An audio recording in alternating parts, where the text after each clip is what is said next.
Me. All right, cool. So welcome to day 2 of our Family Financial Freedom Challenge. We are excited to see your beautiful faces as always.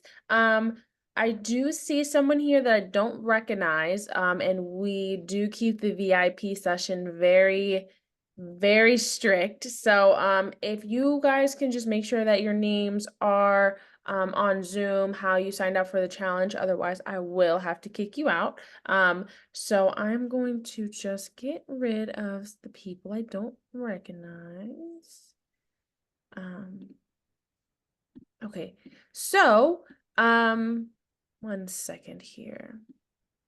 All right, awesome. So again, welcome to day 2. I know that we assigned some homework today. I am going to save my announcements for the general admission session. So I don't have much announcements right now other than congratulations and being in VIP and welcome. And Jim is yours for the next hour. I know Jim is going to get into some really, really good stuff today. He's going to be talking about some first time things that he has not talked about before on past challenges. So we're super excited to hear from him about some stuff. So stick with us. If you can turn your screens on, please have them on. We would love to see your beautiful faces and interact with us. So if you have any questions or anything like that, we are available in the chat for you guys. Hello, Kiara. Nice to see your beautiful face. Hello. Awesome. So yeah, let's get started. Let me see if I can find Jim. And again, if you guys need any help with anything or have any questions about anything, we're always available in the chat for you. And we can get started on the night. Alrighty. Can everybody hear me okay? Yes. Some awesome sauce. How's everybody doing? Hey, Kiara. Hello. Hey, just so you know, Kiara, I didn't forget about you. I reached my max. It says I have a $15,000 max, and yesterday we had some issues, and or this week Yes. we had I'm like, oh my God, please. some, Okay. so we had some issues this week. This week being the first of the month. It just seems like when it's time for everybody to pay their rent, everybody forgets how to pay their rent. So it's like, oh my God. So I'm helping all these people pay their rent. And some people can't pay it, so they're sending it to me, and then I'm sending this stuff out. And next thing I know, it's telling me you can't go no more. I'm like, what you mean you can't go no more? It says you can't go no more. You already sent out your $15,000 for the week, your week's limit. So, and I didn't expect that. I thought my week's limit was like 45,000, but I guess I was wrong on that one. So I will definitely make sure you're squared away, Kira. I didn't forget about you. Okay. Okay, thank you. Uh, and that's what I get for procrastinating too, because I should have taken care of it before. So you'll be the first on my list once this thing gets revived. Before we get into anything else, I see this IFP name. Who's IFP? Who's IFP? Iris, Dr. Iris. Chris. That's Dr. Okay. Iris. Hey, Dr. Iris. Hey, I had a how are dream you? last night. Oh, you did? No, no, I'm just kidding. I did have some dreams, but no, I'm not. I'm just messing. So if everybody don't know who Dr. Iris is, the reason why I said, and the reason I said I had a dream, because she decodes dreams from a biblical perspective. So just so y'all know, she's a dream specialist, and she's like Yeah. she's like Jacob. She's like, I'm sorry, Joseph in the 20th century. 21st. Very cool. 21st century. Yeah, 21st century. Thank you. Yeah. So, so how's everyone doing? Great. Great. Good. Great. Angelia, you still at work? I'm at work, but I'm off work. Oh, you off work. Okay. All right. I'm just saying hi. I'm just saying hi. Hi. So all right. So a couple of things. One is I know that we there's a few more people that'll be joining us in VIP, but what VIP is for is so that you guys can ask questions. I know you all have different types of questions, either based on homework that you've done or based on where you are specifically in your journey, because everybody's in different places. And I know Dr. Iris, I don't know if you were here during VIP yesterday or during the beginning of VIP, because I know you got questions too. So let's, what I'd like to do is make sure we get through questions so that we can, because I promised I would help you guys, right? So here's how, like, this is the way you're gonna be able to get some of the help that you need in order to get your specific situations up and running. So if you got questions, now is definitely not the time to hold back. Let's get them out. Let's get this stuff going. All right. All And I'm right. trying to If get my you have a phone. question, just there's a there's a reactions button at the bottom of your guys' screen. It says reactions. And if you press that button, there's a raise hand icon in there. Just raise your hand if you have a question instead of just unmuting yourself, because we just don't want to cut anybody else off and we want everyone to go in order. So if you have a question, just raise your hand and then that'll signal me to let Jim know that you have a question. All right. So you guys can get your hands raised. And if no one has questions, Jim will get into some other stuff. So There it is. I'd rather answer I questions. I guess I can ask a few of them. I came in a little late yesterday. Yeah. But I guess I got a couple of them. So in my area, I'm in Hampton, Virginia, and in my area, going on Zillow, uh, there are not that many houses that are available. I look for right from off the top. I start looking for the furnished ones because I have monies in different places, so I want to try to go in as inexpensive as possible. So the ones with or without furniture, either one is maybe about 3 or 4 in my area of the last time that I looked. And I don't think it's going to be a problem so much with getting the people to respond. I guess my question is, what do I do next after they respond and I go and look at it? What do I really supposed to do between that, from that point? Yeah. So, all right, let me just make sure I got the question right. So you just want to know more so what to do when they start reaching out to you. What do you say and what are the next steps when they start Yes. responding? Okay. I Mm-hmm. mean, so I'll answer the question, but just so you know, it's also in the module. So when you go inside of Jumpstart, I got a whole module where I walk through that with someone and how to answer those questions, specifically them, while I was just guiding them specifically through, because it was a real life situation that they were dealing with. And I think, and we went through a whole lot. The reason why I use that as a module, because we went through probably almost every question we could have gone through, because I did it specifically for that training. I said, you know what, this is going to be good. I'm going to record this. If you don't mind, I'm going to record this because I'm going to use this as a module. And they were like, good. So, so the first step is when they start inviting you out, what you're just gonna, I mean, the conversation, remember, is we're always focused on win-win, right? If it's not a win-win, anything that we do, like you can't have a successful business if you are not, you don't have the win-win principle in your mind. And win-win principle means that you want to structure it so that it's a win for them and it's a win for you. If you are, and when you do that, it becomes easy. So, and the way to do that is first understanding what your win is, right? You got to know what your win is. What your win is you're looking to have a place that fits formula, that's not in a war zone, that's going to be nice, that's going to and being able to work with a landlord who you feel good about working with. Like that's your win.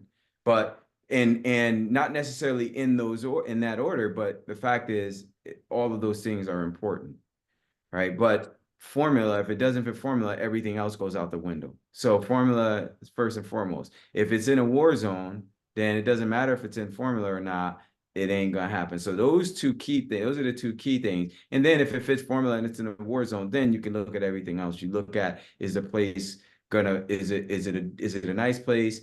Is it and is the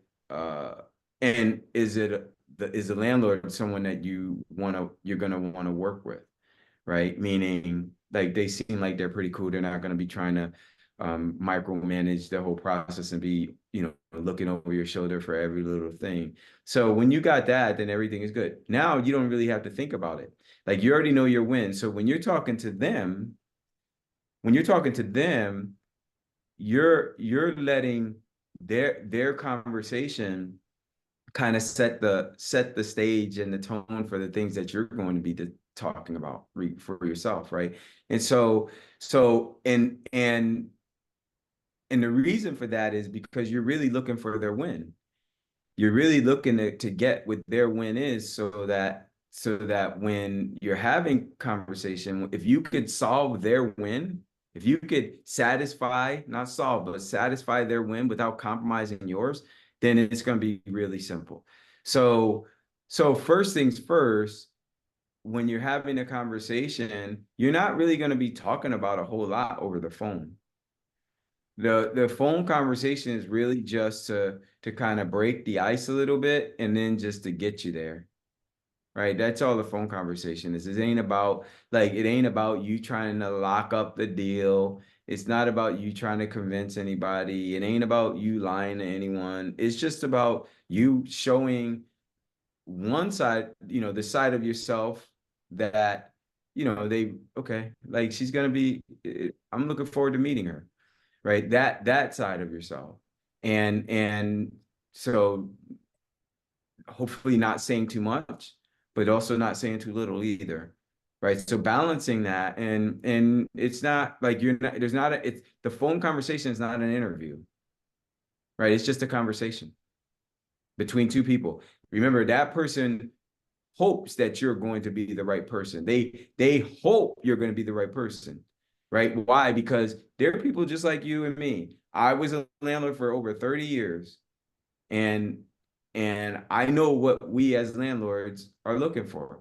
We hope when the tenant comes in that they're going to be a great tenant that I'm going to love talking to and not having any drama with. Like, I'm hoping that when I meet with that person, she's going to be or he's going to be that person. That's what they're hoping for you. So when you're having that conversation, just be yourself, your likable self. And it's just all about, getting to know them a little bit. And but not too much, because sometimes, but just be likable and then make that, just it's really just about coordinating you getting over there to take a look at it. Now, when you get there, it's a different conversation.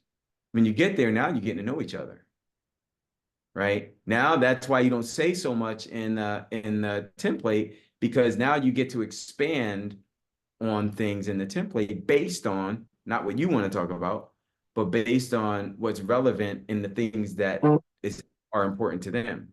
The key though is you getting them to talk, right? When I say that is the reason why I say that is because getting them to talk, people love talking about themselves. And as you're asking them questions, right? You're asking them questions about, remember, they're members of the same community that you are. And we're typically only one or two people away from knowing each other. Right. And so, or they may work for an organization, or you may be involved in an organization that they're familiar with. And so when you're having them talk, then it's really just about you guys kind of getting to know each other. Right. And then they're going to and then you're going to also ask questions about, you're going to ask questions about the place a little bit. You ask questions about the last tenant because you want to get a feel for what it is they're looking for. When you ask, like, how long was it? How long was the tenant here for? Oh, wow, 4 years. Great. Why did they leave? What happened? Oh, they bought a house, or you know, whatever. So now you get a feel for they had a 4-year tenant while they're looking for someone that's going to be there again for a while, I'm sure. Or if it was a 6-month tenant that just caused them all kinds of grief, they're definitely looking for someone that's going to be responsible and ain't going to cause them grief. So the kinds of things that you're going to be talking about will kind of have weaved in there some things where they know that you're responsible and you ain't gonna be giving them grief without you having to say it. Does that make sense? So like for instance, like what you do for a living or some of the things you've been involved with in the past or things that you're involved with now, they may be things that show that, wow, in order for her to be doing that, like she's really responsible. You don't have to say you're responsible. You're just like striking up conversations about things that show that you are. Right. It's kind of like our template. So our template is the template is designed the way it's designed because as a landlord, I know what I'm interested in. I know what a landlord is interested in when you're looking at my place and you're talking about doing something like this. The things that I know we're interested in is who's going to be living in my place. You know, first of all, who are you?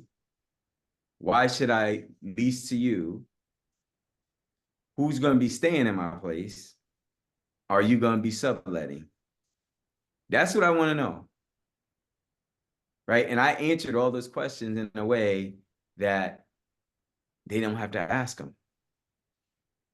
So it's kind of going to be similar when you get there, when you're, again, just being your likable self, having good conversation, not saying too much, but not being too guarded either. Like, you know, letting them know that. So by the time you leave there, and you're not there trying to lock up a deal, by the way, like going through the house is really just a formality. It's just a formality. I expect the house to look exactly like it looked when it was online.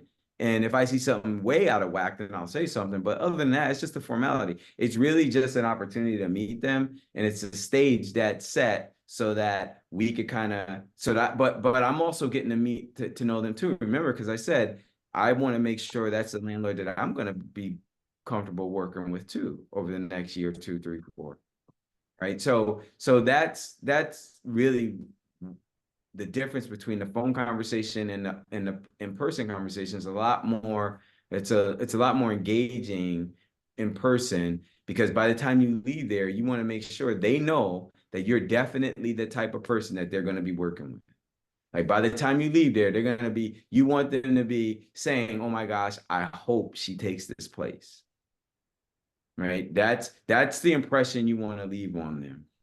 And because you're not gonna lock it up there, it happens after you leave by text. That's how it happens, right? You're gonna be communicating the way you leave that meeting is gonna be, yeah, you know, there's a few other places that I'm looking at. I really like this place. If you do, I really like this place. However, as I'm looking at these others, what I'm gonna do over the next maybe next hour or so, I'll message you and then, you know, just let you know what I'm thinking. Right.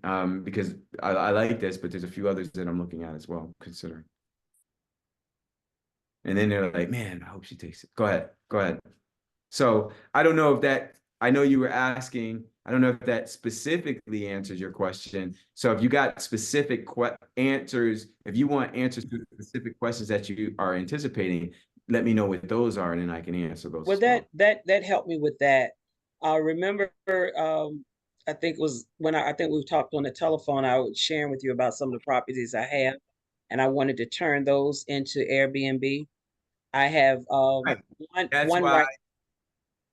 one right now that the third, there are 3 in a house, 3 each room, and one of them just left and moved back home 2 weeks ago. So I have 2 left that's in the house, and their lease is through November and December. So I wanted to know with that, if I want to turn that into Airbnb, the way that I'm doing it, can I go ahead and start furnishing, well, you know, doing upgrade on the furniture in the third room? And how can I rent that out Airbnb when I have two people paying rent, because they have to share a kitchen, they have to share, the open space, and then also one of the persons they would have to share a bathroom with. How can I do that? Excuse me for eating.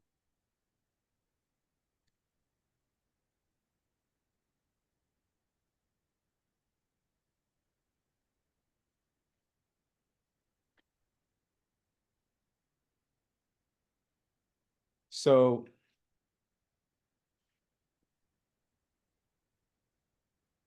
I think that's a really good question. So the fact that you're looking to, you got a place right now, and that's the reason why I also said, like, ask the question, because I know you had some questions, and I know that was a big thing for you. I know you had something you like, because you like, coach, like, don't make me wait for 3 or 4 weeks for the challenge. Like, I really need to, I remember that, right? So it's like, okay, all right. So I didn't want you to get through without getting some of those questions answered, because I can help you now. You have 2 tenants, 2 long-term tenants, and you have 1 lease that came up in one of the rooms. So you have 2 tenants in one apartment that has it's a 3-bedroom apartment, yes? House. And Mhm. I mean, I'm sorry, a 3-bedroom house, Mhm. and that 3-bedroom house has 2 of the rooms have longer term tenants that are going to be there for the next 3 to 6 months, and you have 1 that came available. So you're looking to now intertwine or mix, turn that room into an Airbnb, a short-term rental, along with other long-term guests, right? And how do you do that so it doesn't turn out to be a problem between the two, or between the Airbnb guests and the long-term tenants? So it is possible, and even if it's shared, like a shared bathroom, because remember, most of our stuff, Doc, is all shared housing, right? So when our Airbnb guests come, they're expecting to share bathrooms because it's in the listing that it's shared housing. They're expecting to share bathrooms. So the issue won't be with the Airbnb guests.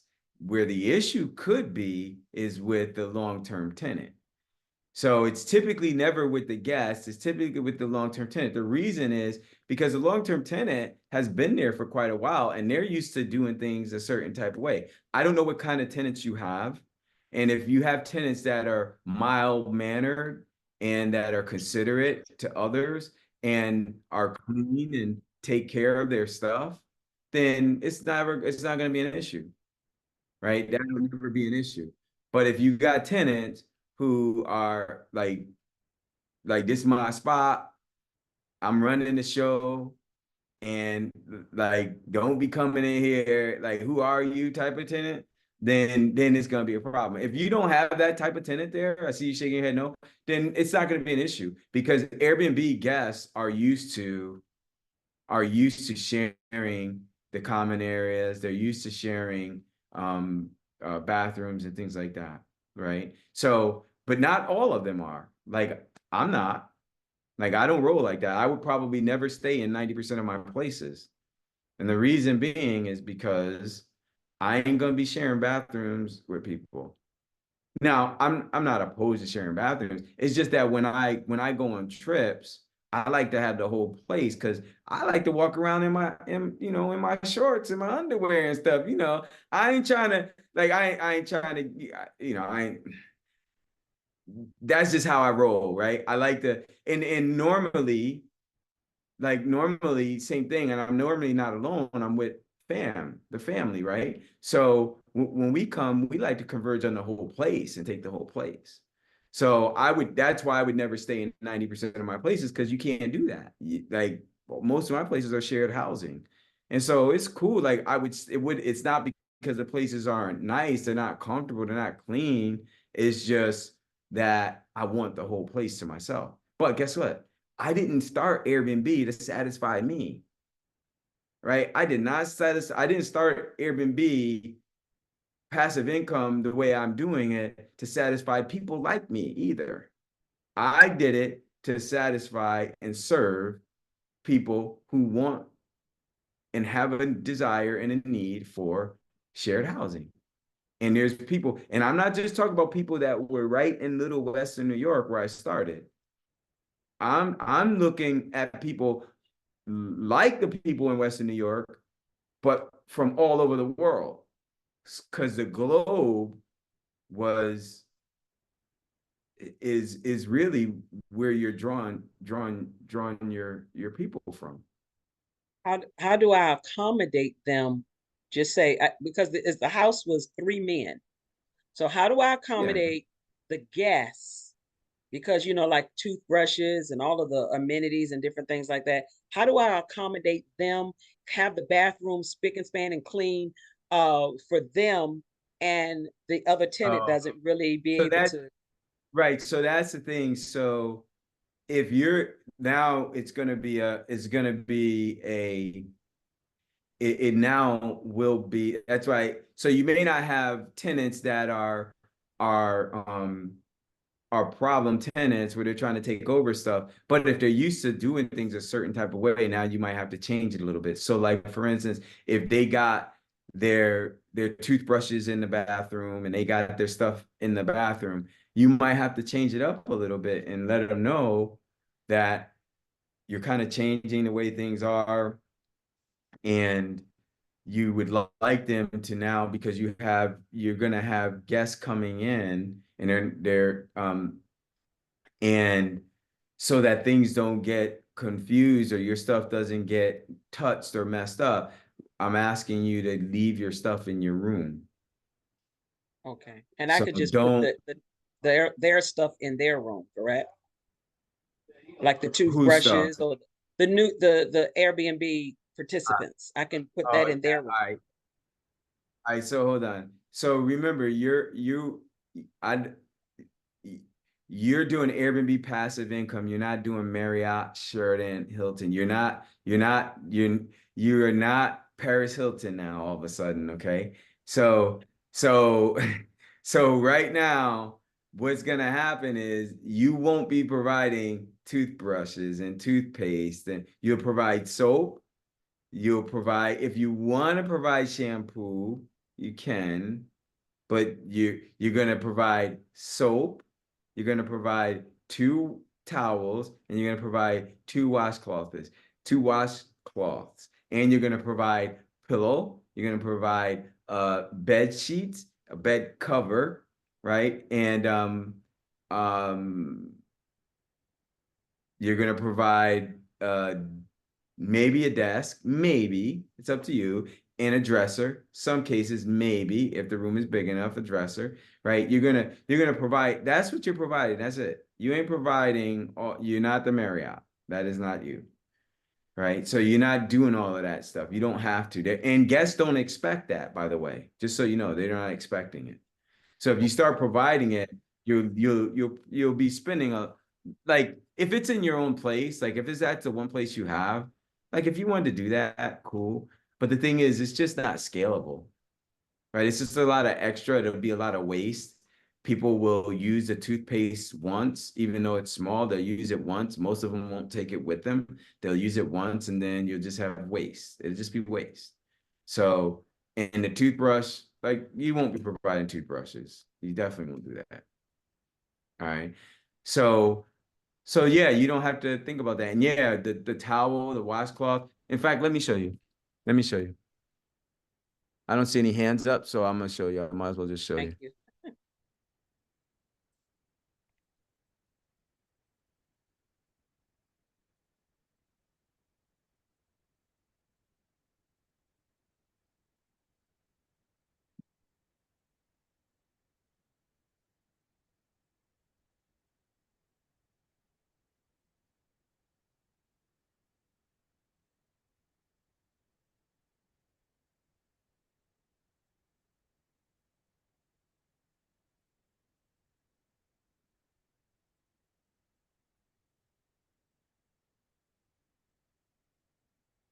Come on, Jimmy.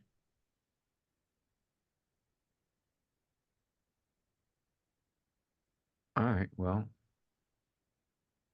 let's give it another shot. Let me try a different one.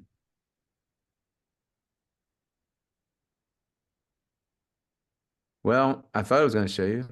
Hold on. Looks like we're having a little bit of.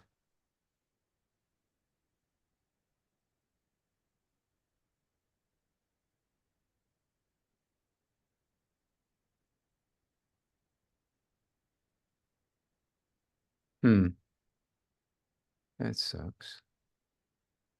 I'll try something else. Hold on a second.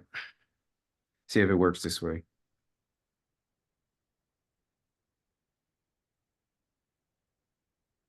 Speak so.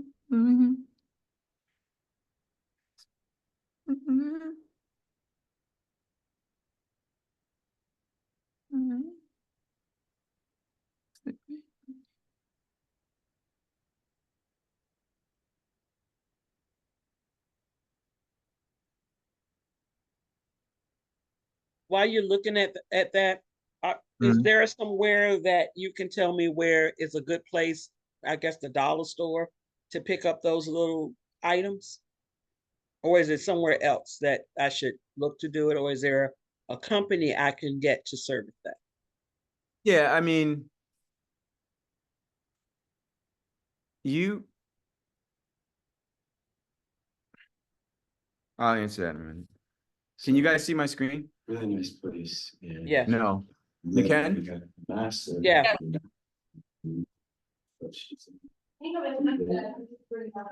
All right. This is pretty nice because it does. Wait, that's all right. So I'm gonna share the next one because all right, here we go. So this is one of the places Here we in go. Jamaica. This is the entrance and walkway. And this is actually, it's interesting because the front apartment is Andrew's apartment. So it's really nice if you take a look, you can see how this place looks. It's beautiful. And you see and what it overlooks. So it overlooks, just so you can see here too. I think I may have shown this last night, but this overlooks the ocean. See the ocean. See it. It's beautiful. But you gotta realize also this is just a normal.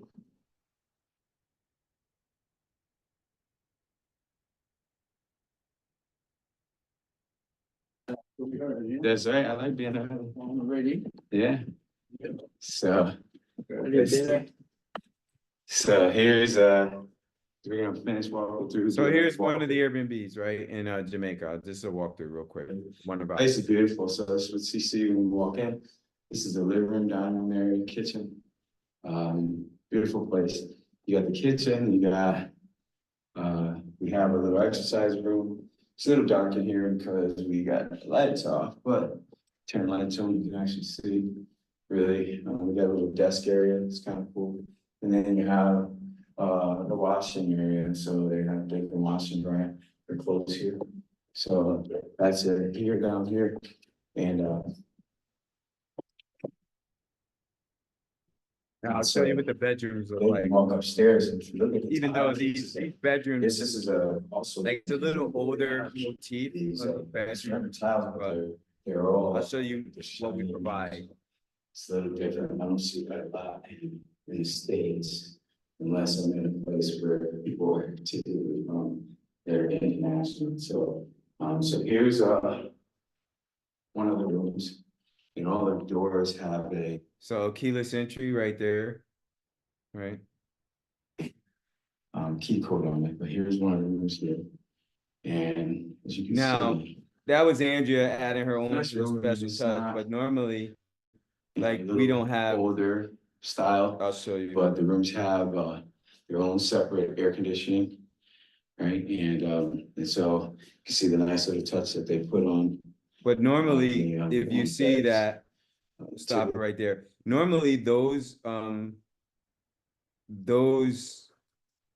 the towels and the washcloths, they're not in a box like that. They're not in a thing like that. They're just rolled up neatly on the bed, and then we put the towels on top of the washcloths on top of the towels.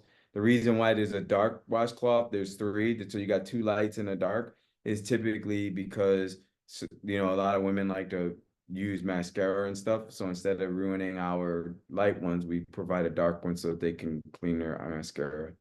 So I believe we would have some That's white. thoughtful. and then you would also have a bar of soap there. I think like grape juice, but not sure what they're actually doing in here. So, and then you have the bathroom as well. So you can see the bathroom. Nice bathroom. And then this room actually has a same thing, a bed, it's nice bed. And headboards and pictures. So, let's see. Comes out onto this balcony. So really nice place, and then we got a master the diamonds that she's all right. This is pretty nice because it does the master bedroom comes out onto this balcony. So you got the balcony here, really nice balcony. You get to see, and then if you get an even nicer view. Are those towels set up based on how many days they're gonna stay? Or you're just giving two sets typically? No, there's two towels, two washcloths, no matter how long you're staying. This Okay. is- Yeah, because like McDonald's, right? With McDonald's has a system, and everything is done exactly the same way. And the reason why is so that it makes it simple. So whether you're a teenager or whether you're a senior citizen that's retired, you guys can run my business, McDonald's, by making sure my burgers and my fries are made the same exact way, because all you got to do is just follow the simple steps. Don't change it for each customer. It's made the same exact way, regardless of whether it's 100 people or 10 people. It's made exactly the same way. And it doesn't matter if it's in New York or in Florida, it's the same exact steps. So it's the same thing here. You want to do it the same way because you got cleaners that'll be coming in. In this case, it might, you got cleaners. But even if it's you doing it, you want to keep it as simple as possible, because if you're doing it, it's only a temporary thing. You never want to be the one doing all your cleanings on a permanent basis, because that's not scalable. It's not scalable, right? You're only making $30 for $30, $40, $50 a cleaning. Mhm. That, like, the thing that you should be putting your time into is something that's going to make you $1,200 an hour Right. versus $50 or $30 per hour with cleanings. So you could pay somebody, and for cleanings, you don't even have to pay them, because the guest pays for the cleaning. So now you got a cleaner that's coming in for free. Really, you're getting cleaners for free. So, and people probably don't think about it like that, but you're getting cleaners for free. You're just giving them the cleaning fee that the guests are paying for. You just need to manage them and have systems in place that manages them properly, like we do, right? So you don't have to think about them, and then making sure they're doing it the way you want it done, the way not the way they want it done. So then that way, as you're scaling, everything's going to be done the same way. Are the sheets white or does it matter? I like them white myself, but we've changed them. All mine used to be all white. Everything was all white, but then we started changing to grays, and it sounds like we've been coming back to whites for pictures and things. I had whites for 4 years straight, and then people wanted to change them, so I let them change it. But it wasn't just because they wanted to. It was, it just seemed to make sense based on a lot of turnover that we had because of stains. Because with white, the issue was, the benefit of white is when people come, or when you take pictures with white, it's nice because it gives the impression that the place is clean, because it is clean, but it gives an impression, and it also doesn't ostracize people who, you know, I don't like purple, I don't like blue, green just seems like a bad color for me. White, like white is just a very neutral color. And but the thing that you kind of find is that, you know, when you have a little stain on white, then you got to replace it if you can't get it out, because if you got a little stain now, it defeats the whole purpose, right? It's like, oh no, it's not clean. When Sure. it's just got a little stain on it. So that's the issue. So we went to grays, to grays in our places, but and it could work. You just need to accent the places properly. That's all.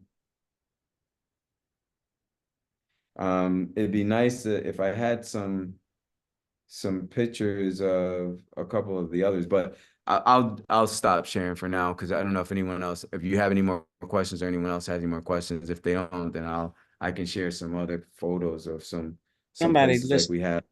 yeah, somebody list a question, so I'll wait till you answer that one and then come back with another one. Let me see. Right. Kiara, you have a question. She typed it and she said, do you put the cleaning fee in the rate or charge it separately? Kiara, can you come on screen? Can you hear us? Yeah, sorry, I'm chewing something crunchy. But yeah, I just wanted to know, because right now mine is kind of like built inside of the rate, but I didn't know if it's better to like, you know, have it like charged, have it listed like separately, or you know, or if does it not matter? Yeah, so when you say built into the rate, so you don't charge a cleaning fee, you just add it to the rate. You're not charging a cleaning fee? So no, yeah, there's not like an official cleaning fee. It's just like my nightly rate. And I know some Airbnbs, when you look at it, they'll have like that separate line for cleaning fee. I don't have Yeah, I that. mean, psychologically it could work. The question is, how do you so how do you do that though? Because if you remember, I don't pay for cleaners, right? I'm not coming out of my pocket for a cleaner. So if I have someone that's booking if someone is booking for 3 days and my cleaning fee is $45 and my nightly rate is, let's say, $50, and my cleaning fee is 50, let's say my cleaning fee is $45, that means my nightly rate has got to be $50 plus 15, which is $65 a night. However, to take care of my same cleaner, if someone books for 5 days and the nightly rate is $45 for 5 days, then I'm going to be charging, instead of $15, I'm going to be charging $9 for 5 days. So how do you do that? How do you build that into the rate? If it's 30 days, they're going to be there, and my nightly rate is $45, now I'm going to be charging $1 and I don't know what's the number. Is it $1 and 45, 30 days, $1 and 15, $1.50 per night. So I'm going to be charging an additional $1.50 a night on each. So how are you building that into your rate? You got me confused. Because you must got something special. You must got a special program or algorithm tied into your pricing. Because I don't know how you do that. No, I mean, because okay, so I think I told you yesterday, I just now found like an actual cleaning company that like works with vacation rentals. And before I was using just kind of like an Airbnb for just like regular cleaners. So, yeah, it would kind of be, that was the thing, like the rates were inconsistent, you know, when I was using them. Um, because Yeah, it would depend, yeah. So yeah, but basically, how when you say it's built into your rate though? How is that? Like, tell me how that is built into the rate though. How do you do that?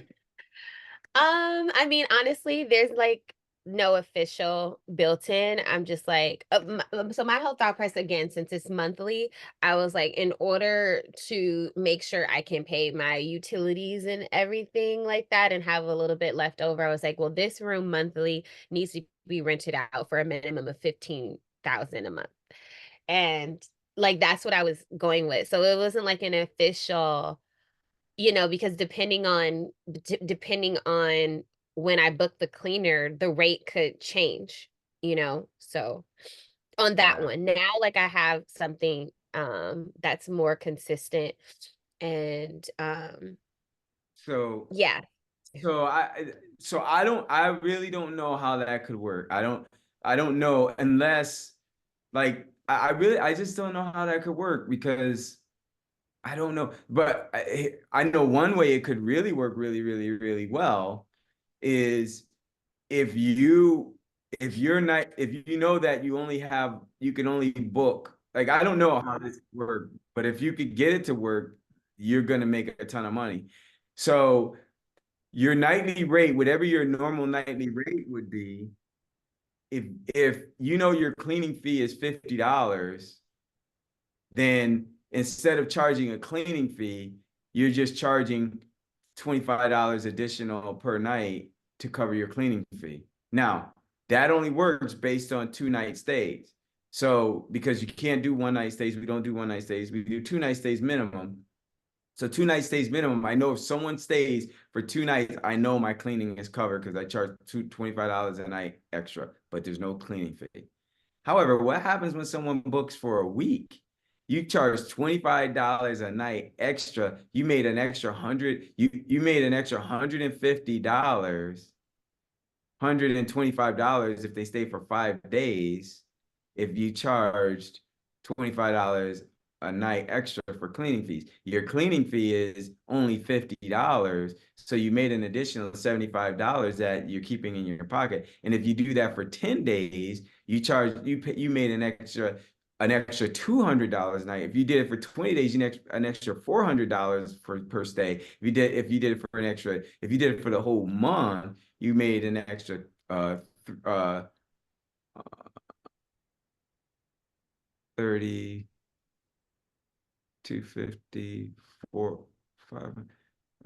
I lost my math, but you get it, right? So you made a bunch of money. But the thing is, you might also be pricing yourself out of the market. I don't know how that would work. If you could get that to work, you would be a genius and you'd make a whole lot of extra money. Because the psychology is like if you don't put a cleaning fee in, people see that as not a cleaning fee. But when they compare your stuff against everyone else's, you're still going to be higher than everyone, Yeah. right?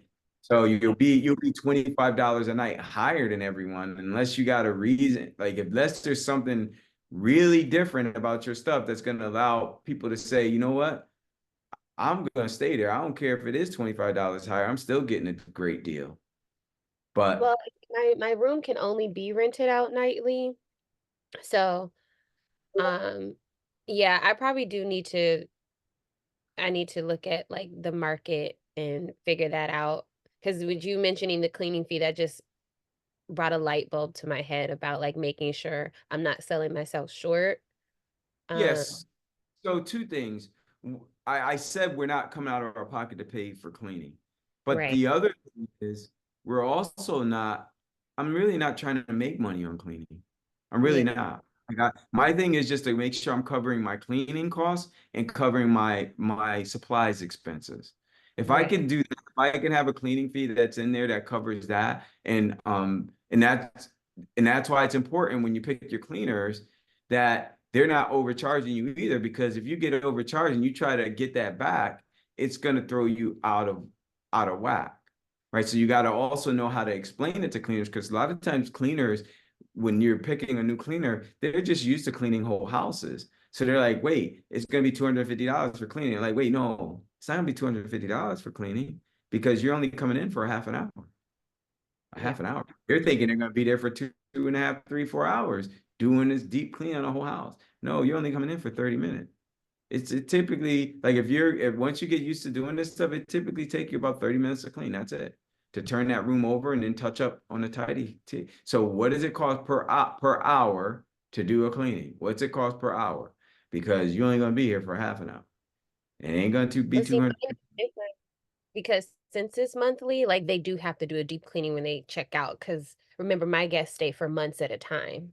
Okay. So, And what so I try to schedule it in between, like if I, let's say if I have somebody checking out, just throwing out a number. If I check somebody's checking out on July 10th on one day and the other person is checking out July 15th, and if that other room is not going to be booked before the 15th, I like to schedule it both like on the 15th, like after the guest checks out, so that that cleaner is only coming there to just clean both of them. yeah, I get it. I get it. So, but when you say a deep clean, they're doing a deep clean of what? The whole house or the room or what? The rooms, because like they're So, dusty when they and they're dusty. There's like scuff marks on the wall, like the baseboards, and like I mean there's no damage. how long is it taking them to do a deep clean on the room? Well, recently the one that just started, she came, so she did two deep cleans on two empty rooms and one like, monthly cleaning on somebody that's staying there. And she tidied up my kitchen and did 3 bathrooms, and she was there for 4 hours. Yeah, well, you did. I mean, it was almost like a whole house. Hmm. Yeah, I mean, that's different. So, how much did she charge you? So they do 110 per room.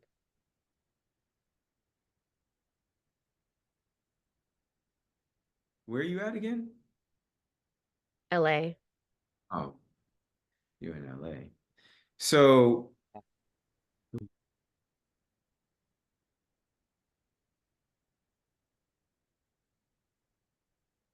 And that was one of the cheaper ones because the other person was quoting me 200 per room.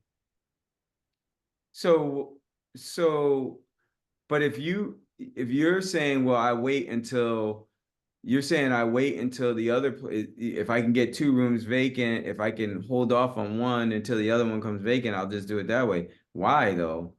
Are they Well, charging, if it's 110 a room, are they charging you 110 when they do multiple at a time, or are they just charging you 110 per room? no, because when it's more rooms, it's less. Let me find it. Um, But and also, so wait, so you're charging the guests how much per night? um, so on the low end, 65 a night. Oh, those are great numbers though. 65 a night times 10 is 650 times 3 is 1950. So So I'm sorry, I had it wrong. So if they come in and clean only one bedroom, it's 125. If they clean 2 bedrooms, it's 150, like total, not per room. And if they clean 3 bedrooms, it's 190. So total. this was on the low end compared to somebody else quoting me 200 per room. And then I had another one when I was like trying to, talk to different people. I believe theirs was like 180 per room. Yeah, that's a lot. So 180 per room, 110 per room, 125 per room with a deep, you're saying it's a deep clean. So if So I had it wrong the first time. It's not 110 per room. So it's one. So if they come in and clean only one bedroom, then it's 125. But if they clean two, then it's 150 total. So not per room. So what yeah, is that? So then that equates to 75 a room. And then if they come in and clean 3 bedrooms, it's 190. But okay. before, when I wasn't, because I literally just did signed up with this company and they only did me one time so far. But before, it was minimum like maybe $100 like every time they came, but they weren't doing a good job. There was no consistency, you know. Yeah, it wasn't working. Yeah. So I mean, with those kinds of numbers, you if you're getting $65 a night, it's roughly about $2,000 a month is what you're getting per room. So at and what's the rent there? 3,800. And you got how many rooms? 3? But then there's like my water bill, my light bill, depending on how many people were in the room. Like 1 month, it was crazy. I think it was like my water. I can't remember. I was doing my expenses. I'm like 1 month, it was one bill that was like $400. Either my water or my electricity was like crazy. But then that was just for like that month. I have to pull up the numbers, but like so 400. that's my utilities fluctuate too, depending on how many people are in there and you Yeah, know. I don't even pay $400 a quarter for water. A lot. Yeah, it was Right. crazy. So, but here's the thing, you gotta start charging for your cleaning. You have to start charging for your cleaning because if you're getting 200, if you're getting $2,000 a room, you got $6,000 and your rent is 3,000, right? You said how much? 3,800. Your rent is 4,000. So your rent is 4,000, you're getting 6,000 a room, and you're taking out anywhere between $200 to $300 for cleaning from that. So, and you're at 4,000, like you're like, and you said 65 minimum. So when you say minimum, why do you get more? Like, what are your people paying? Like, who's in there now? What are they paying now per night? Um, well, when I said minimum, it's because like if let's say if I'm not getting booked right away, then I'll fluctuate my prices. Okay. So, but I don't like to go below 65 because sometimes I started at 95 for like my suite. I had started at 95 a night to see if I was getting people and it wasn't moving. And when I dropped it down to like 75, I got like a booking. So, So because so I was just trying to like, play around with numbers. And I was also trying to get my reviews up. And so now that I at least have like 4 reviews per room, since again they stay for months and stuff like that, then at least like it can show that I'm 5 stars when people are looking at it. Like that was my thought process. Like, okay, so when you see it in 5 stars. Um, but yeah, no, I definitely do need to do my numbers. I'm realizing. yeah, just charge. I mean, just charge. You got to charge for your cleaning. That'll make a big difference for you. Just charge for the cleaning, and then Yeah. even if it is like I, yeah. I mean, I like to make sure my cleaning is covered. I like to make sure the cleaning is covered. And if your nightly rate, but like, I don't know if you even got that from like comparing what everybody else is doing out there. If everybody else is not charging cleaning, I'd be shocked. But if everybody else is not, if that's just how it is in the area, then you could try it with cleaning and see what happens. Keep your nightly rates and see what happens. But in most cases, like people are used to paying for cleaning. People are used to paying for it. Right. Yeah. So charge it. Just charge the cleaning fee. And then what'll happen is you get used to that. Hi, are you here? Or are you gone? Okay. So get used to doing that, because then remember what I just said. Like that may have made you think about things a little bit differently. I said you're getting your cleaners for free, Yeah. And then right? I was like, Yeah. If you so so yeah, if you're getting cleaners for free, then it makes it easier to find a good cleaner, because the way you're getting your cleaners for free is you're used to charging for your cleaners. So you charge yeah, for your cleanings, and now you're not paying for cleaning, and now you just need to get a good cleaner, and then it's free. So it's not costing you to have a good cleaner. You just have to charge for it. And you just need to make sure the cleaner is not just good, but their prices are reasonable so that it doesn't price you out of the market either. yeah. Yeah, cleaners are free, everyone. Free cleaners. We got a bunch of them. Anybody want some free cleaners? We got a lot of We got a bunch of free cleaners. Anybody can have one. Free cleaners. Want one? Right? That's it. Like we all got free cleaners. Okay. So, all right, so good. Was that helpful, Kira? Yeah. All right, that was good. Good questions. Great job over there too. Just watch those numbers. Make Yes. those adjustments. And just so you know, like I've had a lot of people though who didn't want to charge for cleaning because they thought that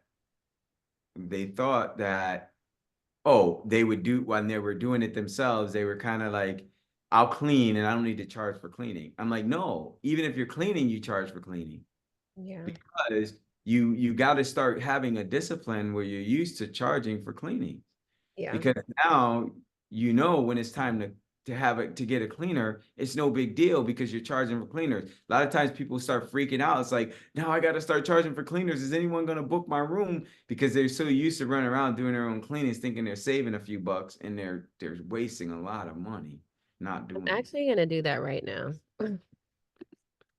Good. You're smart. Awesome. Well, that's all the time we have for questions, Dad. I don't know if you were on a roll or wanted to get into some stuff, but it's No, we're good. 6:30. So. Yeah, we're good. I wanted to answer Dr. Iris's question because two things. One, when it comes to having your own place, like she has a place already, and a lot of people don't know how to get started with your own place, and like that's the easiest way to start. And a lot of times you have people that have places and they're using it with traditional. And what'll happen, like with Dr. Iris, when she starts to transition over the Airbnb, like it may or may not be as smooth as it could be smooth. I'm not saying it's going to be a problem.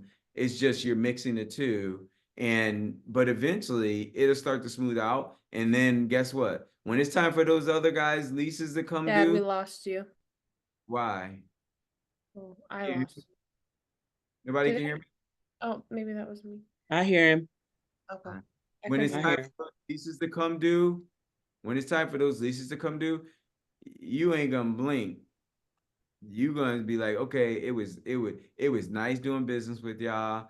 Thank you for being such great tenants, but we are not gonna renew.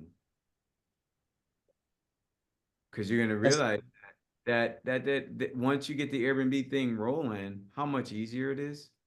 I mean, in some instances, like when I say how much easier, I don't know what kind of tenants you have, but there's a lot more moving parts, but it's just a fresher thing, and the money that you'll be making when you're doing it right should be 2 or 3 times more than what you're making on those rents. And they're not going to be thinking about you as Mrs. Landlord, Dr. Landlord. They're going to be thinking of you as Dr. Iris, who is my Airbnb host, and I love her. And you know what? I'm going to buy some of her books. That's how they're going to be thinking about you. oh, you laying it on thick now. Oh, yo. Oh, okay. All right. All right. So what did I just get finished saying, Rosa, as part of our next strategy? What did I Uh-huh. say? You're gonna put cards or QR codes, right? Inside of the places. We're gonna have QR codes in front of every one of my Airbnb listings, every one of them. In fact, I'm gonna have them on the whole platform on all the listings throughout the country, right? And those QR codes are gonna show people how to do this stuff. And the people who are, and you guys are getting this first, so don't be telling nobody. You can, but I don't care. But the people who that listing belongs to, if someone reaches out to us because they saw the QR code, because how many people go to Airbnbs and be like, man, how do they do this stuff? Right. And so they have the QR code, they have maybe something, it's not just going to be a QR code, it'll be a QR code with something else. And then they'll be able to boom, check. And then on your listing, if it came because of your listing, then if they join a challenge or join one of our programs, you're going to get a referral fee for that. And you didn't have to do anything. You didn't even have to pay for the QR code. You just had to have a listing. And now that listing is making you more money, is making you money in multiple ways based on the stuff that we already do.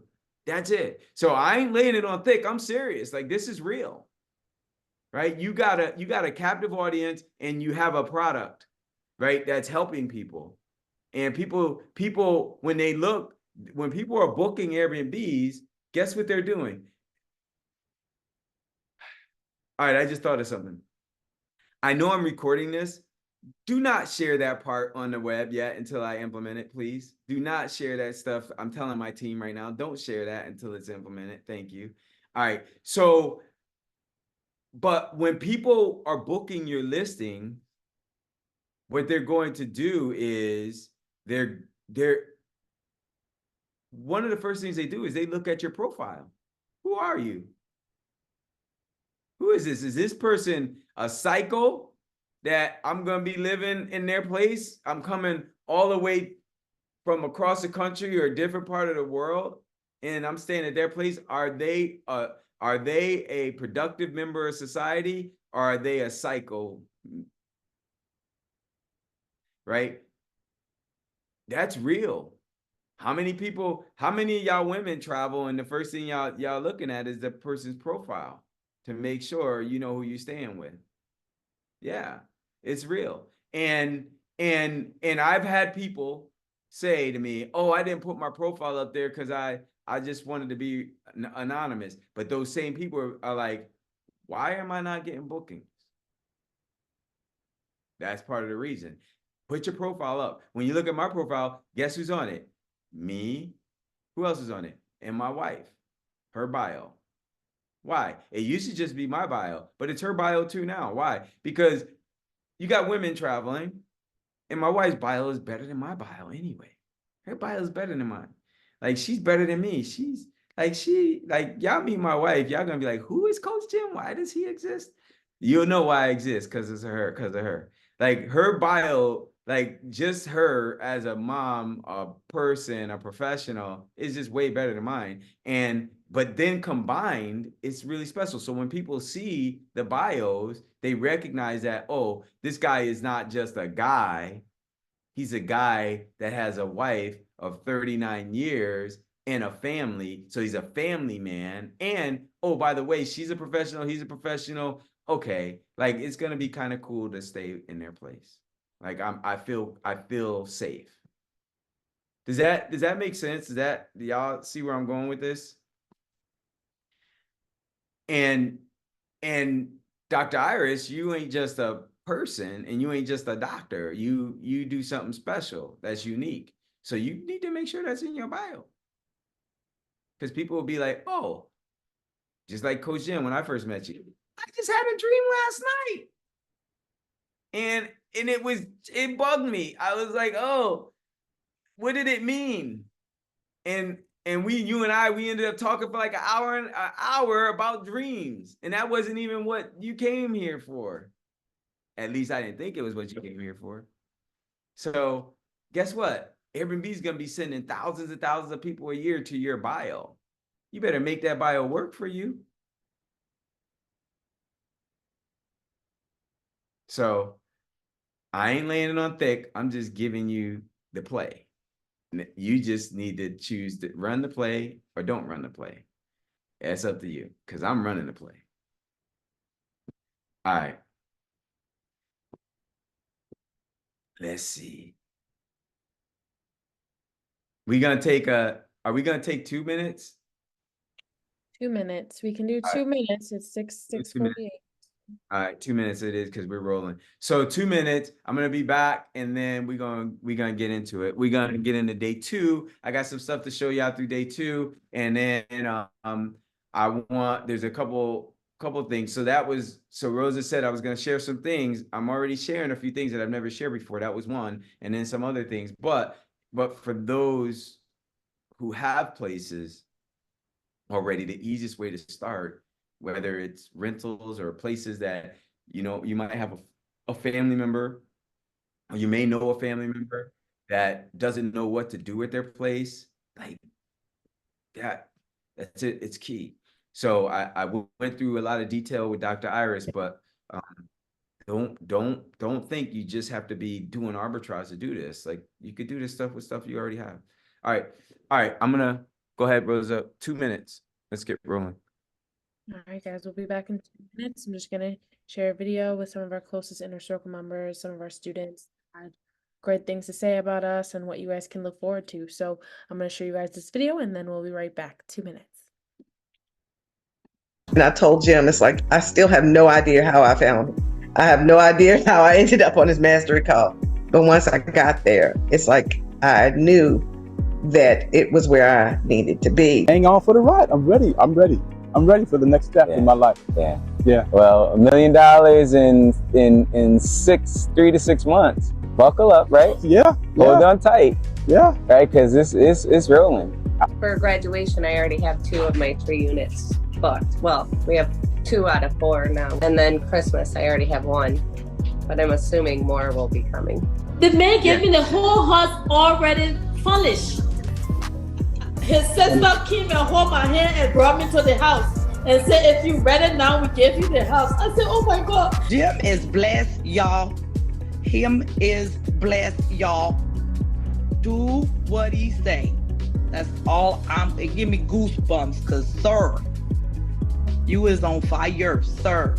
On fire, sir. You gotta follow step-by-step instructions. Don't incorporate anything else. So that's what I started doing. I said, let me follow the program exactly how Jim teaches it. Guys, get with Jim. He's definitely the real deal. It's not like a commercial person. He is here. I text him personally all the time. So he is on call, ready to help you. And you've just been great. Thank you so much, Jim. Because had you not shared your story, I wouldn't be where I am, because I would not have known anything about this. Hey guys, I'm James, one of Jim's students in the academy. My 4 reasons why I chose Jim. Number 1 is he's a man of faith. You gotta have a higher power to guide you in this world. Number 2 is he handpicks his students. So you speak to him directly before you even get an invite into the academy. Number 3, his desire for each student is generational wealth, which is making money while you sleep. And my 4th is his win-win formula. In it, it shows you how to keep it simple by working smart, not hard. Those are my reasons, and I hope you guys will enjoy taking a look at what he has to offer.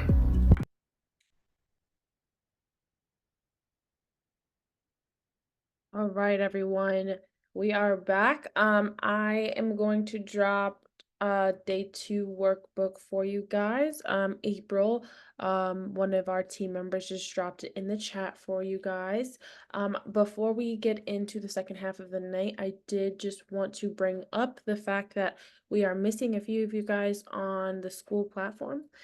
We did resend those emails if you asked for it. So if you have not been on the school platform yet, to get your resources, that is where they are. So make sure that you guys join that school platform. You should have an email from April from the school platform directly. It's an invite that was sent to you. So make sure that you're on that. All right. So again, we just dropped that workbook for you guys that has kind of the breakdown of what Jim's going to be talking about tonight. But he is going to be talking about some new stuff as well, stuff he's never talked about before. So I'm not sure if that's in that workbook just yet, but that gives you the general layout of what he's going to get into, and then some homework at the end of it. Okay, so you guys can open that, save it. He's going to go through it with you later on, but that workbook is in there for you if you want to take notes as well. That's a great place for you to take notes, because everything he's going to talk about is going to apply to what's highlighted in that workbook, plus some extra bonus stuff that, like I said, he's never talked about before on a challenge. So so let me see if I can find him, and then we're gonna get rolling the second half of the night. We'll try and get you guys out of here on time. So I'm gonna throw in some reminders here and there for Jim, so don't mind me, okay? All right, Dad, it's all yours, and we're ready to roll. Cool. All right. So, what do you have? It's Sydney, Dr. Harris, Kara, Angelina, Diamond, something. All right, so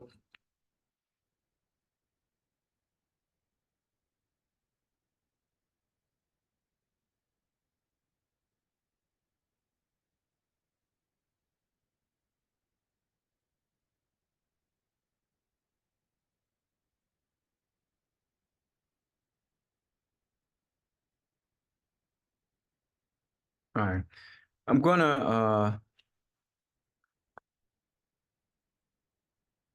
going to go over yeah.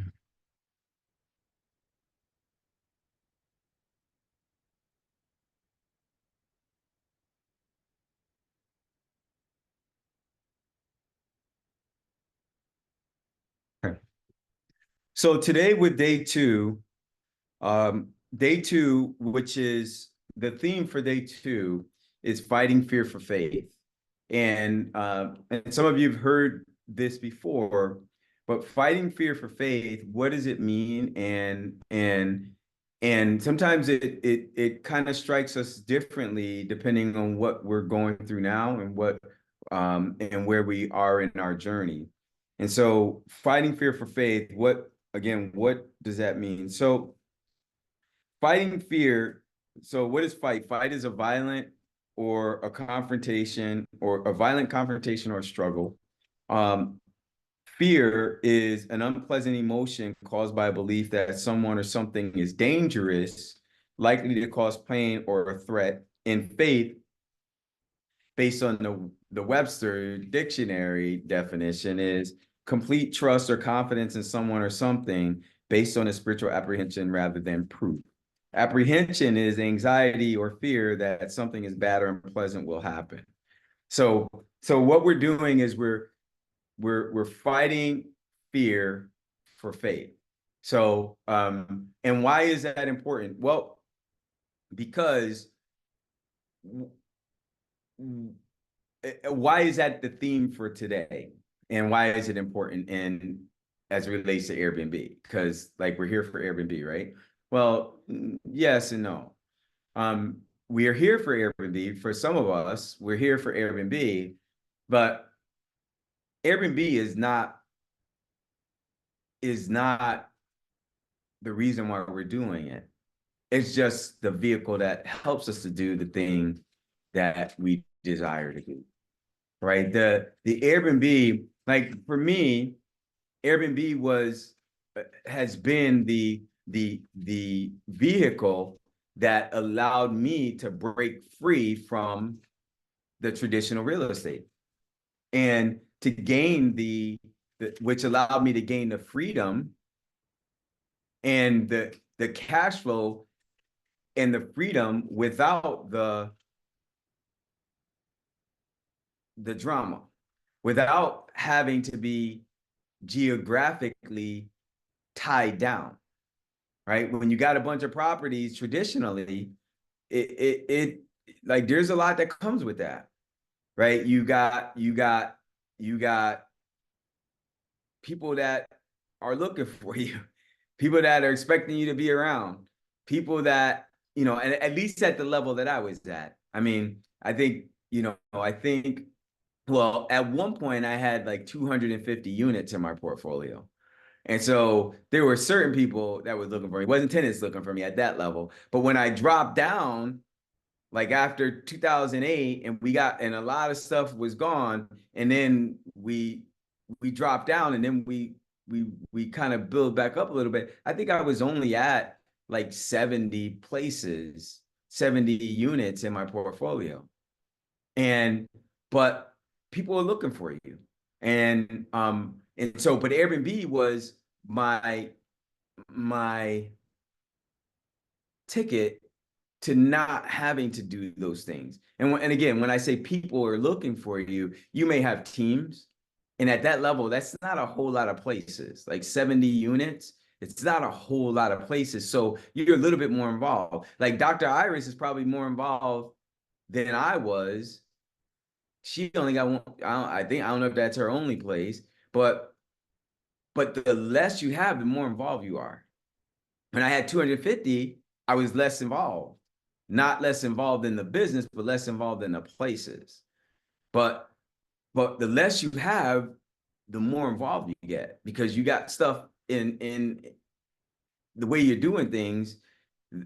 It's just less efficient, right? So, and you think like you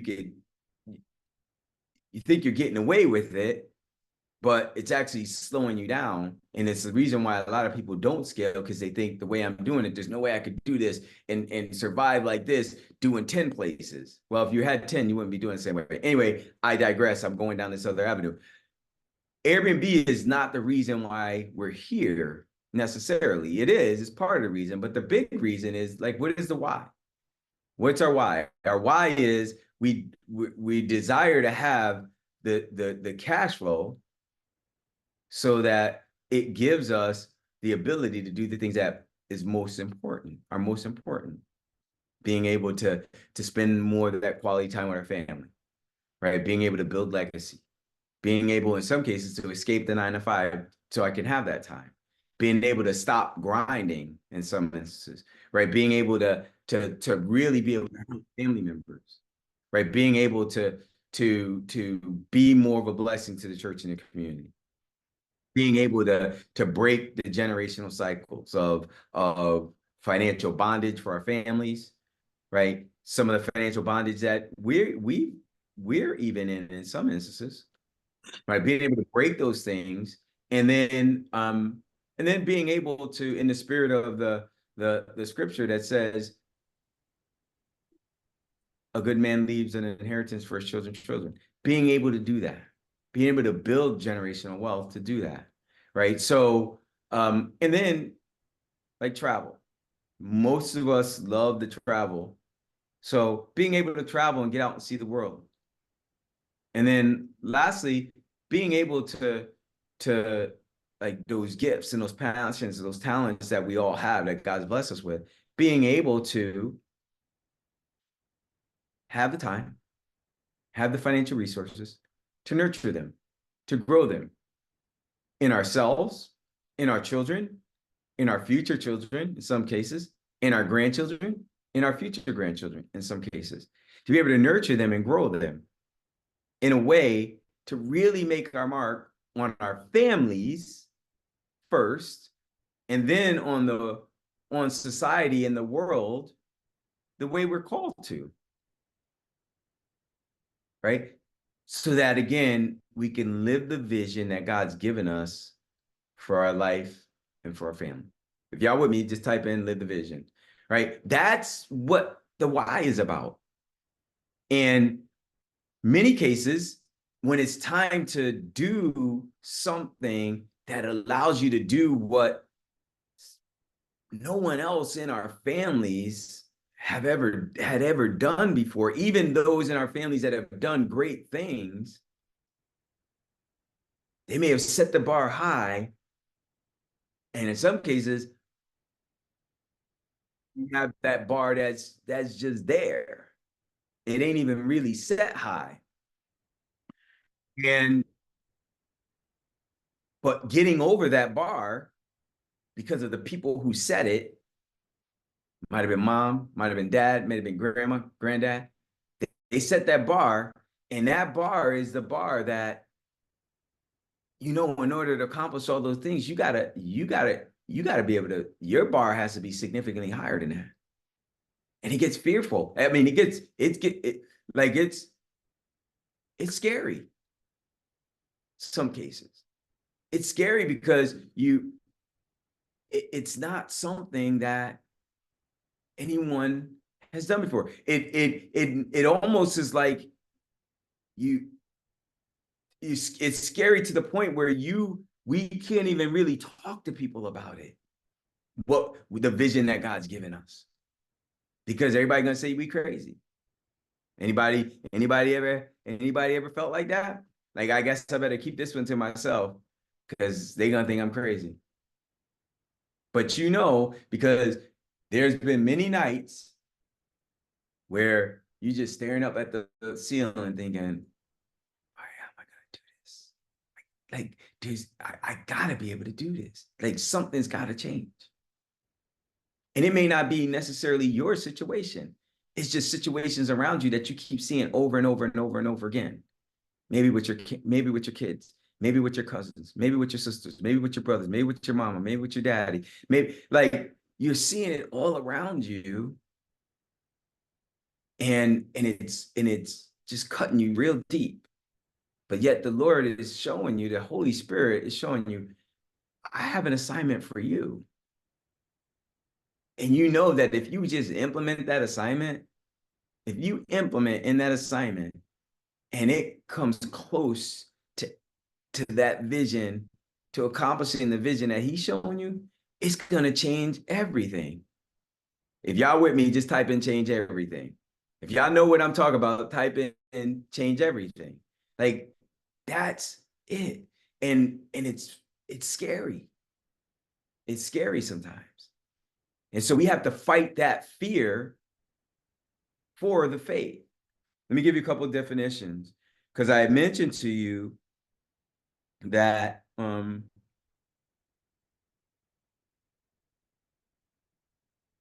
what I mentioned was that was Webster's definition, right? And but what is when we look at fear? Well, first of all, the scripture says be strong and of good courage, for I'm with you. When in Joshua, when the Lord was speaking to Joshua after Moses has died, Moses had died, and he was telling Joshua, now Moses is dead. It's time for you to take him over. And he said, he told him that this mission, this assignment was for him. And he said, be strong and of good courage, for I am with you. I'm going to go before you. I'm with you.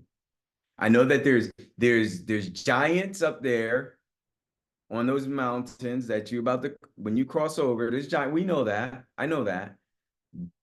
Do not be afraid nor dismayed, he said. And he says that because he says, I'm going to go ahead of you and take care of all of that stuff. So, but wait, when you say be dismayed and don't be afraid, don't be dismayed, but there's a different fear. So that type of fear we got to fight. But we also have to fight for another fear, for a fear. And the fear that God talks about that he wants us to have is a fear of him. But what fear is he talking about? Not Webster's dictionary of fear. Webster's dictionary of fear is an unpleasant emotion caused by the belief that something or someone is dangerous or likely to cause pain or is a threat. That is not God. He ain't someone that's likely to cause pain or is a threat. That's not him. So why does he say fear God? He said the fear of God is the beginning of wisdom, right? He says, so the fear of the Lord is the beginning of wisdom, and the knowledge of the Holy One's understanding. Fear of God, it refers to a sense of awe and submission. Reverence. That's what the fear is talking about, reverence. And so we have to fight for that, but fight against the other, because he says, do not be afraid nor dismayed. Afraid, what does that mean? A feeling of fear, a feeling of anxiety about the possible results, about the possible result of a particular situation. Dismayed in Hebrew means, in Hebrew it's pronounced chata, and in Hebrew it's a word that's translated, and it says it's a word that typically means to be shattered, broken, terrified, or frightened, and it conveys a sense of being deeply disturbed, disheartened, or demoralized by your fear, often due to fear or a sense of overwhelming circumstances. And it emphasizes the importance of not losing heart. So he's saying, don't be dismayed, don't lose heart, because like, has anyone ever succumbed to that point where they've just been overwhelmed by a circumstance? You're just like you're just so afraid about the possibility of something happening, and you can't even move. You're just like, you're just locked up. I experienced a situation like that recently with someone. They had all these things in their life going on around them, and they had a situation where their bookings were low. And because their bookings were low, all the other stuff going on around them that was also just affecting their mental, they were just like this. I don't know what to do. I don't know what to do. And they couldn't even see the other side, where like, this is just a temporary thing. Don't be worried about that. The Lord says, be strong and of good courage, for I am with you. Do not be afraid nor dismayed. He says in Philippians, again, because what is afraid? It's a sense of anxiety about something that's potentially going to happen. He says, be anxious for nothing, but in all things, through prayer with thanksgiving, let your requests be made known to God. He says, through prayer and petition with thanksgiving, let your requests be made known to God. And the peace of God, which surpasses all understanding, shall guard your hearts and mind in Christ Jesus. So we have to fight fear for faith. And the faith that we're talking about, not Webster's dictionary, which is a complete trust or confidence in someone or something. No, the faith that he's talking about is recognizing. So it's a complete confidence in God. Like we could have a complete confidence in God, not something, someone, in him. That's faith, having a complete confidence in him. And if it's something, it's maybe what he said. What he said, I can have a complete confidence in that. Why? Because we know that he can't lie. And so a complete confidence in him, not a complete confidence in my money, not a complete confidence in Airbnb, not a complete confidence in Coach Jim or Rosa or anyone else, a complete confidence in him only. And he says, what? In Hebrews 11, it says, faith is a substance of things hoped for, the evidence of things not yet seen.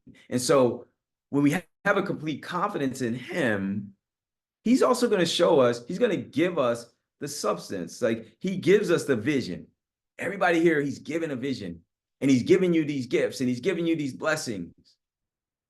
Right? And it may not be everything that your heart desires yet, but he's showing you the substance, little bits of it. In some cases more, some cases less, but he's showing you something that helps you to understand you're on the right path. But he says what? He says, be strong and of good courage, for I'm with you. He doesn't tell you to be strong and good courage because it's going to be a journey that's simple and easy. When Joshua and the Israelites crossed over the Jordan, now they've crossed over into the land that was promised to them and to their descendants, land that's flowing with milk and honey. They get there, and then the first thing they got to do now is they got a challenge ahead of them. They have a challenge. They got to go do something. They got to go take a land. There's a challenge ahead of them. That's why he's telling them to be strong and of good courage, because it ain't going to stop just because you get there. No, there's a continued journey. And we can't do it by ourselves. We have to trust him. It says, without faith, it's impossible to what? You hear me say it all the time. We all know to please him. Without faith, because what he's asking us to do is crazy. At least when you add conventional wisdom to it, at least when you look at it based on the eyes of finite wisdom of man, when you look at it with infinite wisdom of God, when you look at it with non-traditional, unconventional, his peace, just like his wisdom, his logic, it surpasses all understanding. In Isaiah, he tells us, my ways, your ways are not my ways are not your ways, your thoughts are not my thoughts. For my ways are higher than, like as the heavens are higher than the earth, so are my ways higher than yours, so my thoughts higher than yours. You gotta trust him. That's infinite wisdom. And so I just wanted to share that, because in this journey, it isn't a journey that we can, it isn't a journey that's always going to be simple. It isn't a journey that we can do on our own. And it's not a journey that that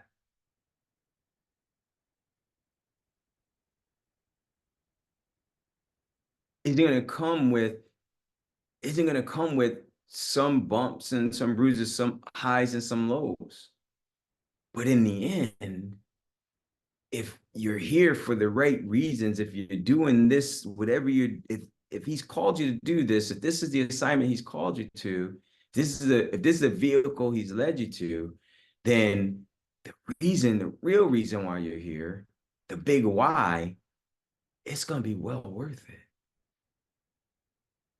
So we got to fight fear for faith. And with that, I know Andrea was here, but Diamond, I don't know if Diamond can speak for a second. I want to have Diamond, I want to have Andrea, I'll have her pop back on, but I'm going to have her, have them both, because when I talk about us not being able to do this stuff ourselves, like the reason why we put the teams together the way we have is because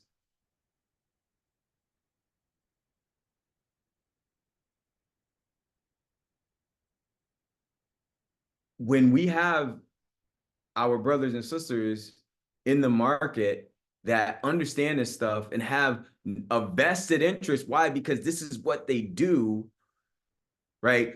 When they are trustworthy, when they have the same vision, they have the same big why, and they are overseeing the things that the places that you have, it makes it's a game changer. It's a game changer. And when I say a game changer, I mean it in multiple senses of the word. It's a game changer in that you don't really have to think so much about the place. Is it getting done right? Some people like to micromanage a process.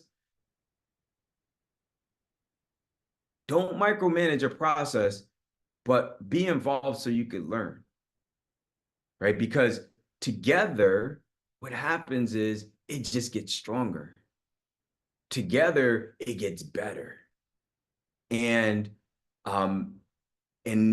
each and every one of like our lead managers, the way we've done it with them is like I spend the time directly with them so that they learn how we do things, like how my places have always been run and how my teams have always oversaw my places and how we've made it better. But that's just the foundation. The foundation is just that, not so that it can only be done that way, but because now we're surrounded by a bunch of other brilliant people. Once they understand that and they know how they've done it, but now they see how we do it, then at some point together, we even make that better. Not just me and them, but me, them, and you.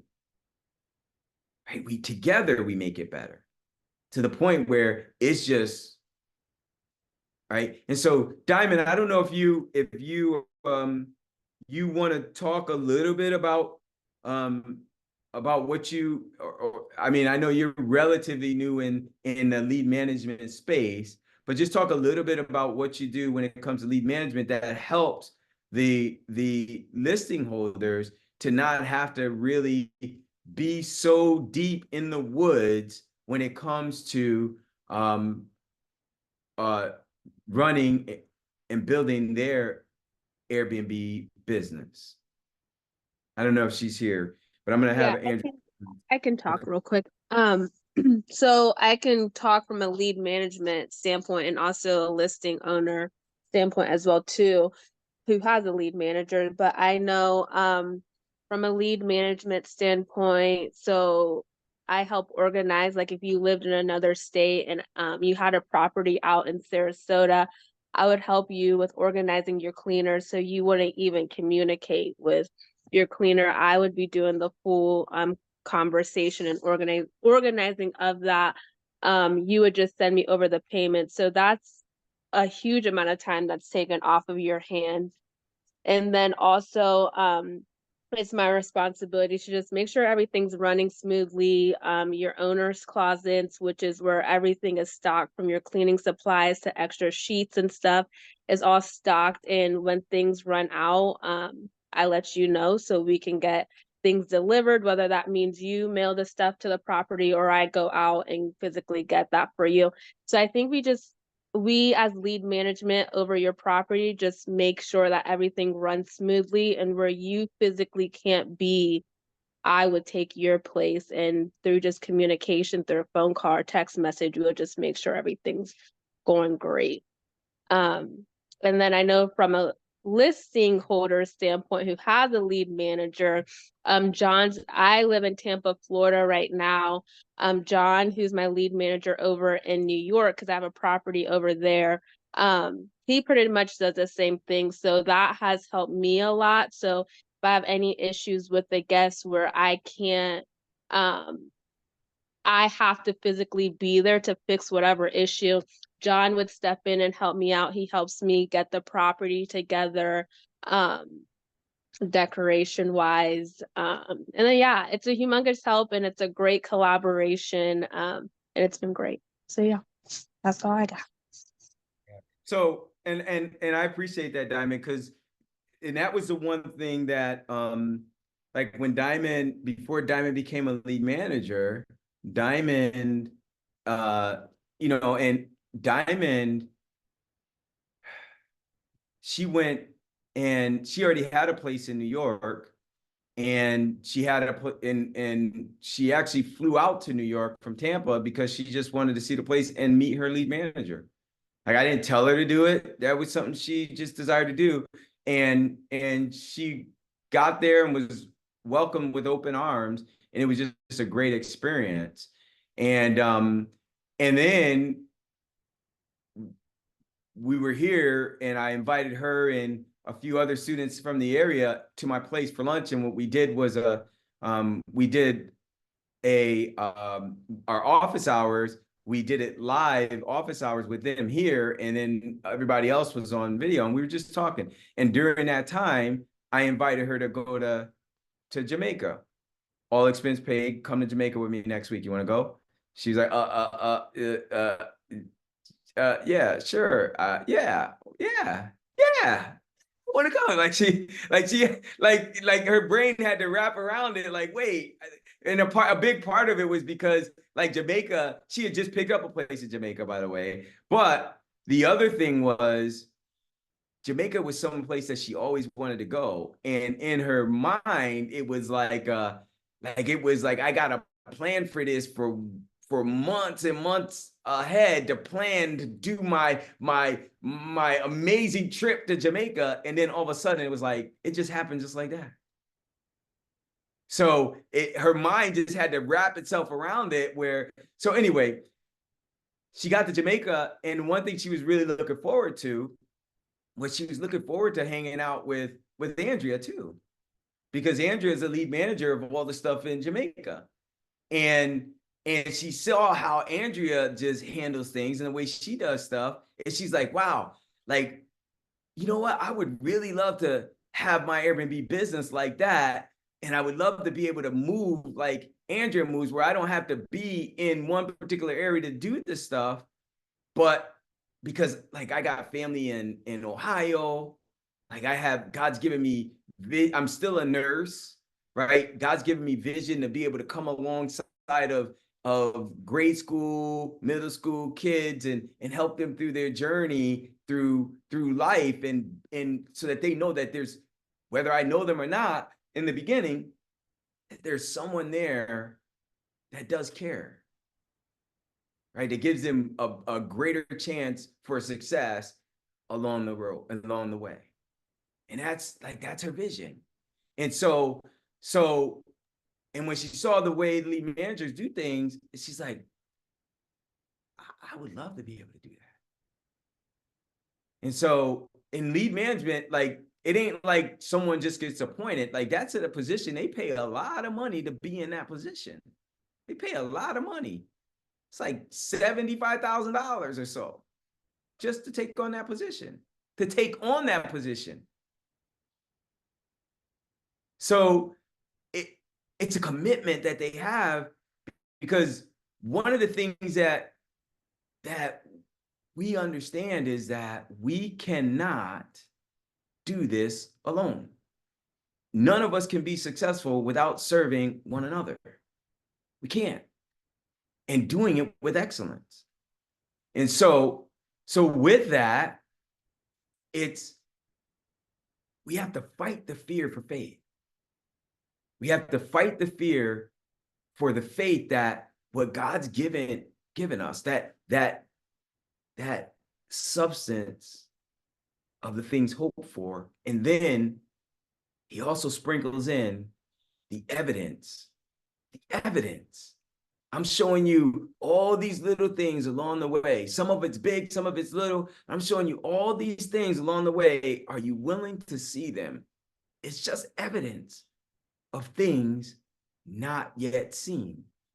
The key word, yet. Being able to see the unseen. Evidence of things not yet seen. And so why am I spending so much time talking about this? Because this stuff that we're doing has changed many, many, many, many, many lives. It changes generations when done properly. And when done together,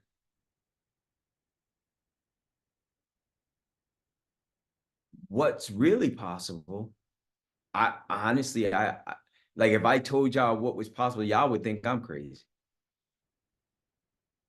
Y'all would think I'm crazy. So I'm just rolling stuff out little by little. That's why I'm bringing people. I had someone on a session today. For those that were on the session today, you saw who I had on the session today, and you saw what the initiative is and how that looks and what's going to happen.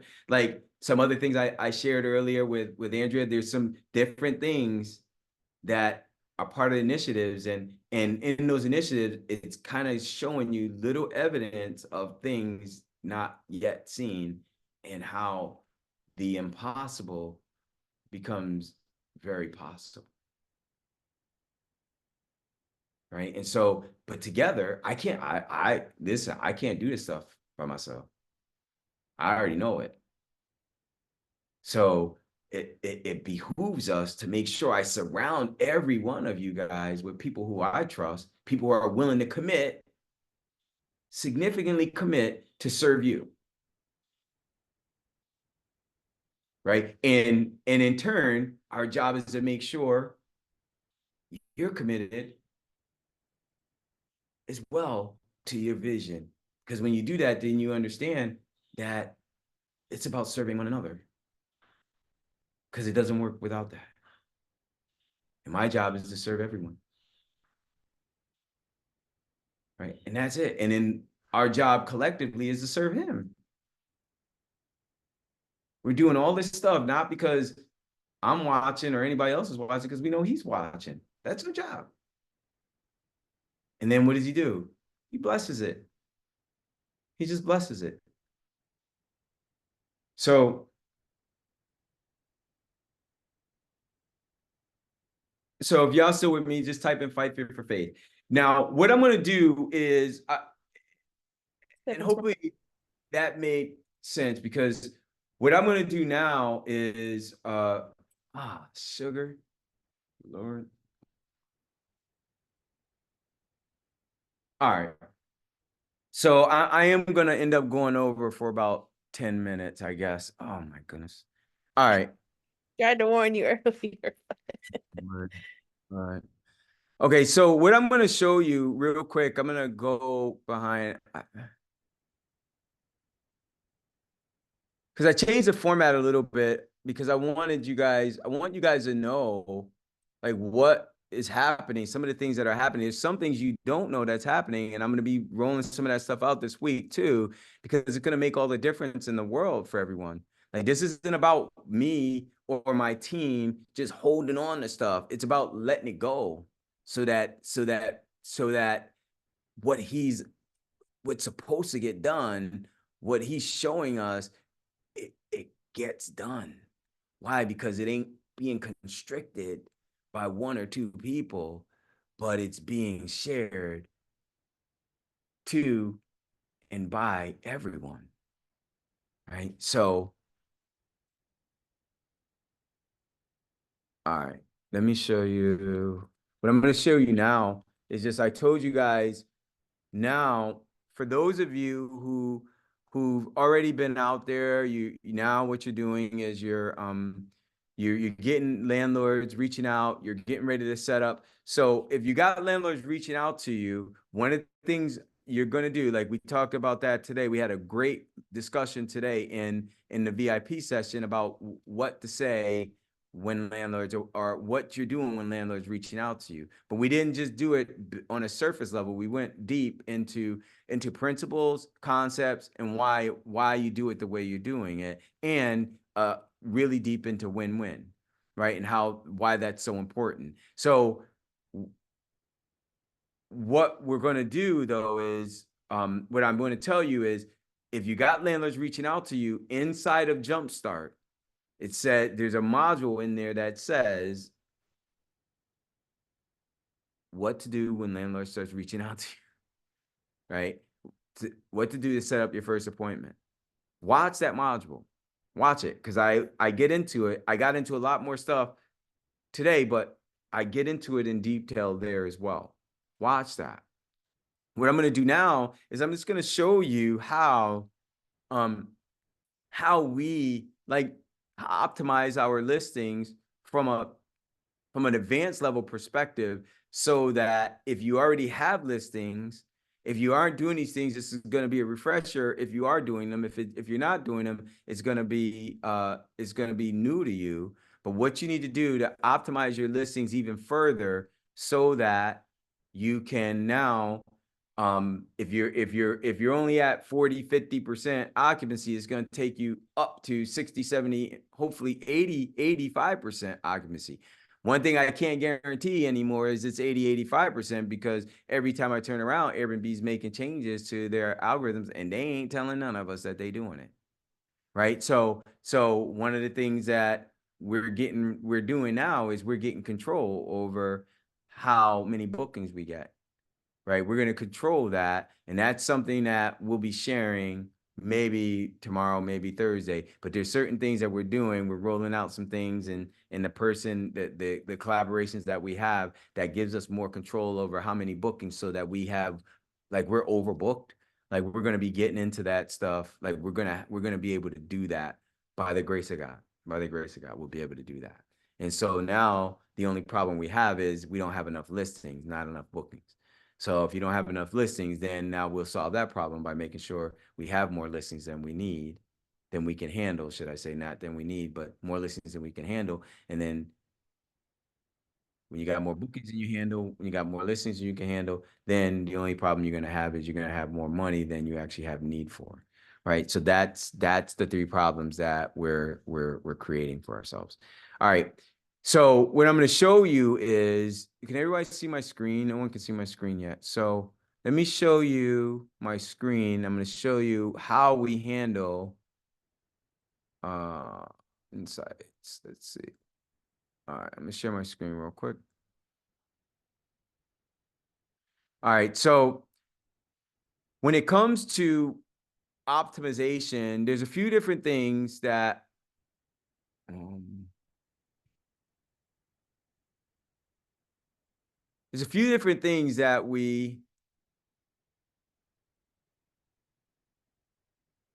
that makes a huge difference for us when it comes to being able to get more listings, more inquiry, more views, more bookings, more and more views, more inquiries, more bookings. And the key is optimization, so that your views are 200, 300, 400, 500 times higher than all other listings in your area. This is why when we go into an area, we're not concerned necessarily that we won't be able to make money in an area. If somebody's in that area and they're getting bookings, guess what? We're gonna do better than most people. Why? Because this is our history. It's our track record. So when you look at our track record, in this case, it's showing this week we got like it shows that the dotted lines are everybody else's booking. The black lines is our book. I'm sorry, everybody else's views on their listings, and the black line is our average views on our listings. And in this week, it showed that everybody else was getting about 2,900 views. Ours were getting 8,900 views, 400 times. In this case, this week, everybody else was getting 3,300 views, 3,400 views. We were getting 9,500 views. This week, everybody else was getting 3,600 views. We were getting 9,200 views. This week, everyone else is getting 3,900 views. We're getting 9,900 views. This week, everyone else is getting 3,400 views. We're getting 8,800 views. So how does that happen? The way it happens is optimization. One of the key things that we do with optimization, there's two key things. One is we optimize our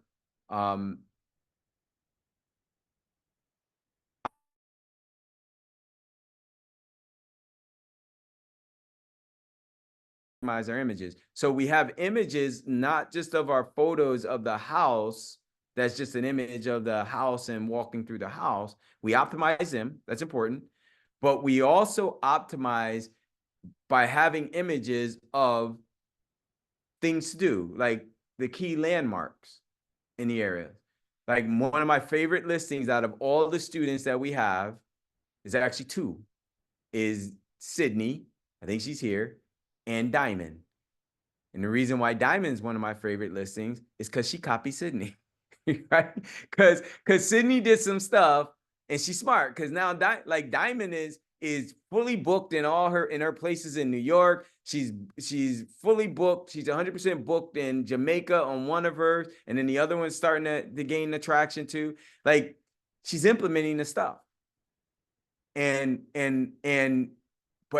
the reason why I love their listings because they took what I showed them and they implemented it 110%. So what they did was their images, they're optimizing them. They're getting things to do in the area. So it might be the beach. It might be the convention center. It might be the airport. It might be a restaurant. It might be the mall. It might be the bridge, right? It might be the gas station. Like it's a number of different things that people are drawn to the area for. Well, at least while they're here, they're going to be going, but many people are drawn to the area for those things. Why? Because those are also companies that run those things. And many people are coming because they're part of companies that have something to do with those things. Remember, business travelers. So when they're searching the web, those images, because they're part of your listing, will show up on the web if you optimize them.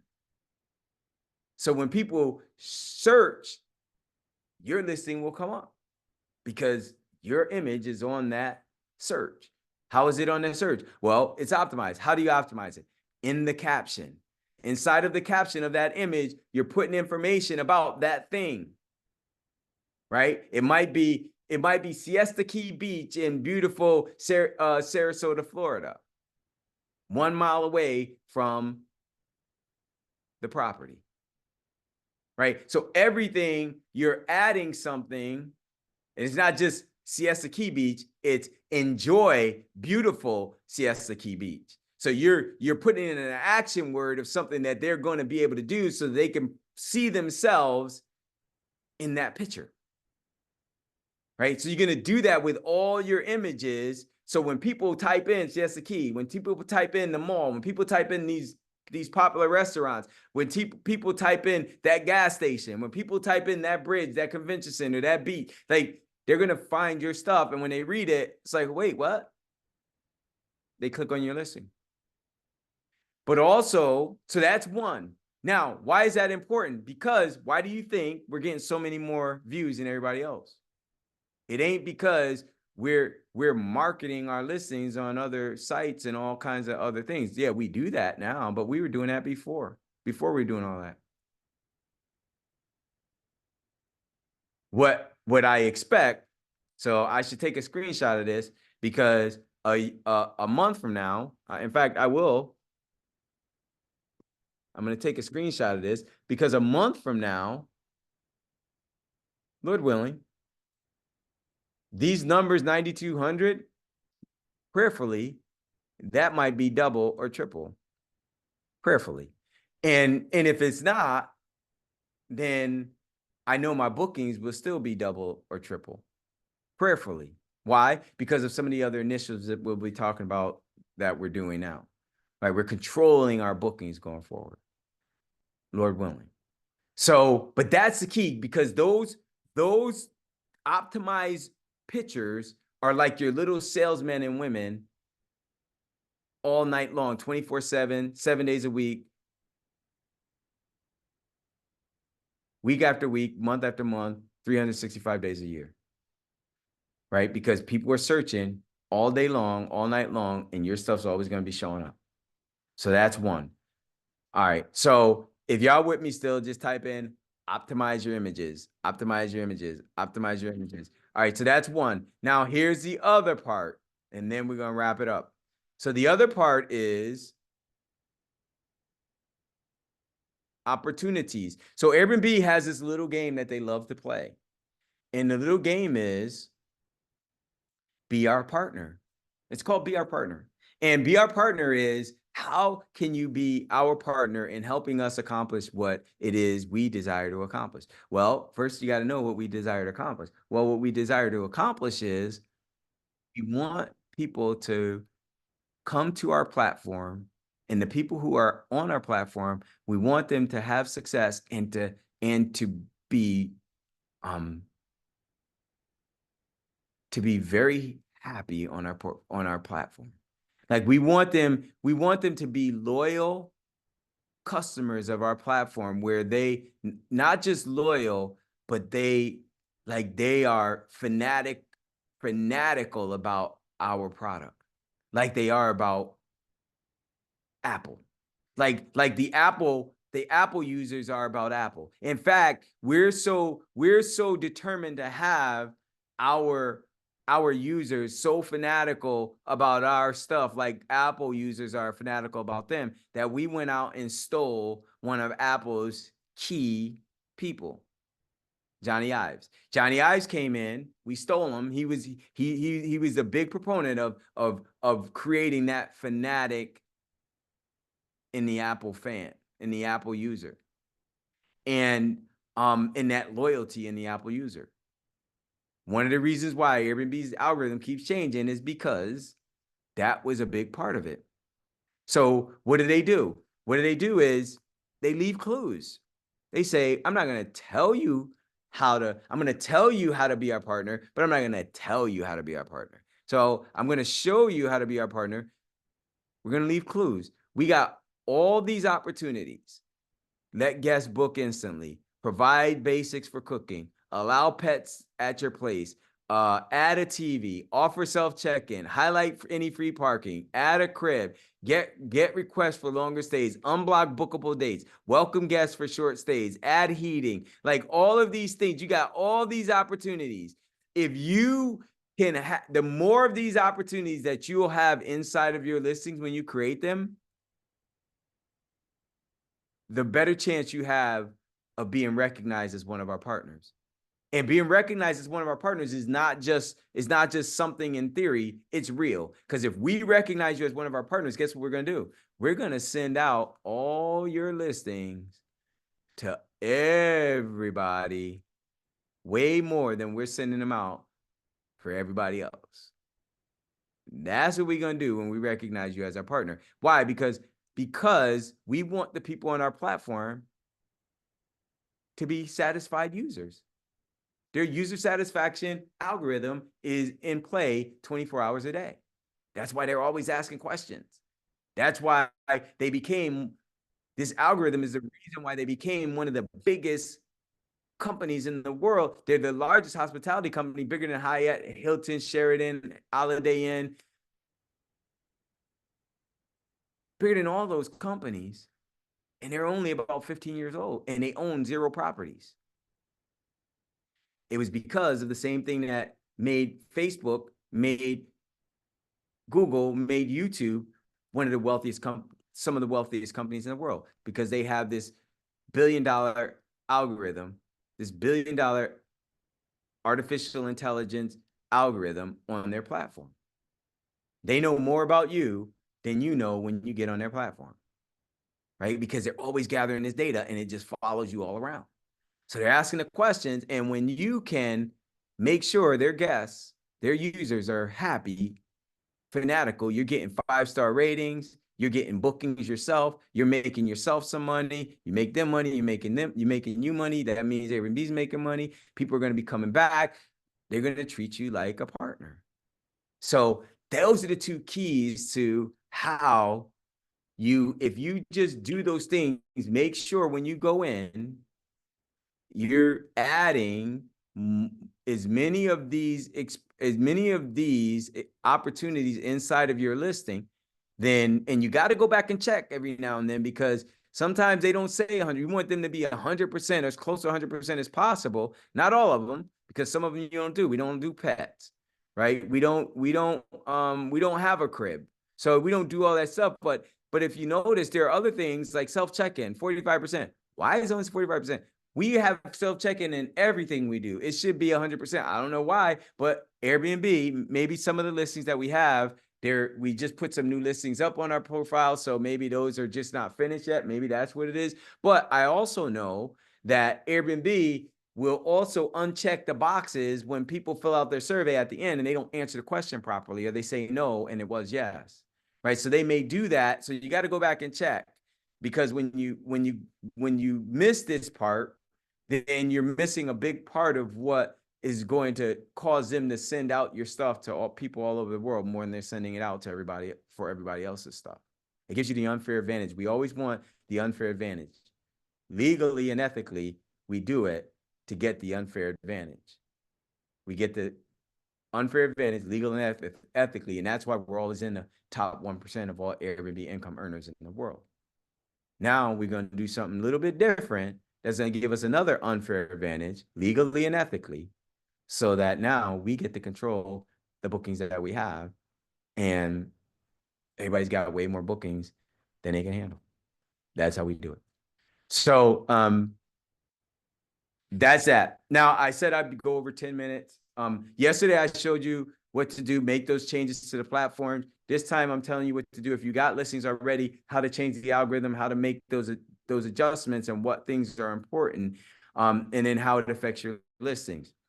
Tomorrow, I'm going to show you a few other things so that you get a little bit more insight to how to have a little bit more control over the success of your portfolio. And I'm also going to get into some more things behind the scenes, and a little bit more transformation and mindset. So with that though, if that part was helpful, if y'all with me still, just type in optimization, right? Type in become a partner, right? Type in fanatic. You want people to be fanatical about your stuff, because they're fanatical about your stuff, then Airbnb is going to be fanatical about your stuff, right? So type that in, and then what we're going to do now, we're just going to get into the homework, get rolling, get you guys out of here, because I appreciate your time, and I'm respectful of your time, and some of y'all are on team no sleep, so I'm not gonna hold y'all up unnecessarily. Team no sleep. So, all right. So, where are we? Here we go. So, oh man. Okay. So homework for tonight. Homework for tonight is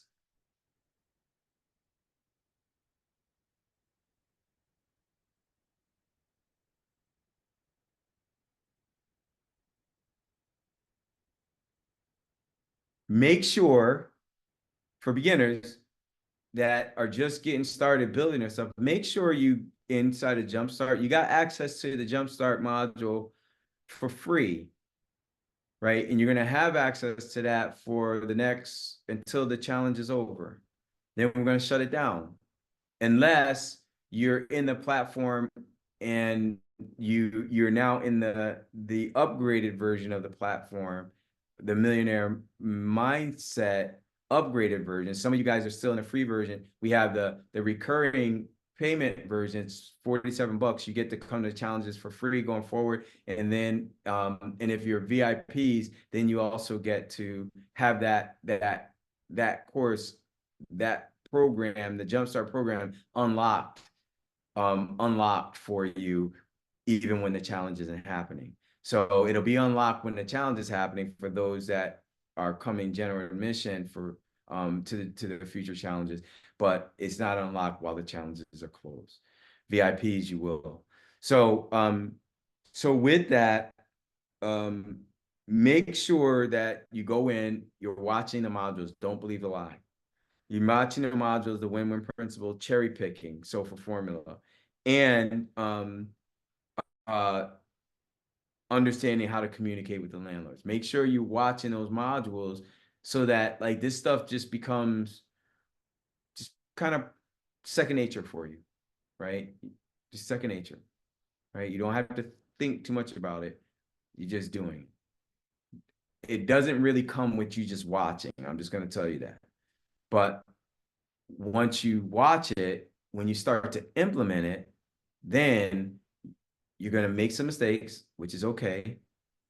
The sooner you make them, the faster you make them, the sooner you won't be making them anymore, unless you'll be making them in the future, right? And then you'll just be doing it second nature. It'll just be part of you, right? And so make sure you do those, you watch that. Then I have something else for you, and this is for everyone. And then for advanced, I got one more thing for you. So the next thing I have is the cold plunge challenge. So I'm giving you the cold plunge. The cold plunge is where you're going to get a bucket of ice, or you're going to get a tub full of ice water. And you're going to take the bucket of ice and put your arm in all the way up to, just past your elbow, I guess. And you're going to leave it in there for about 5 minutes. So just leave your hand, your arm in there for about 5 minutes. And then for those of you who want to take it to the next level, you want to get a tub full of ice cold water.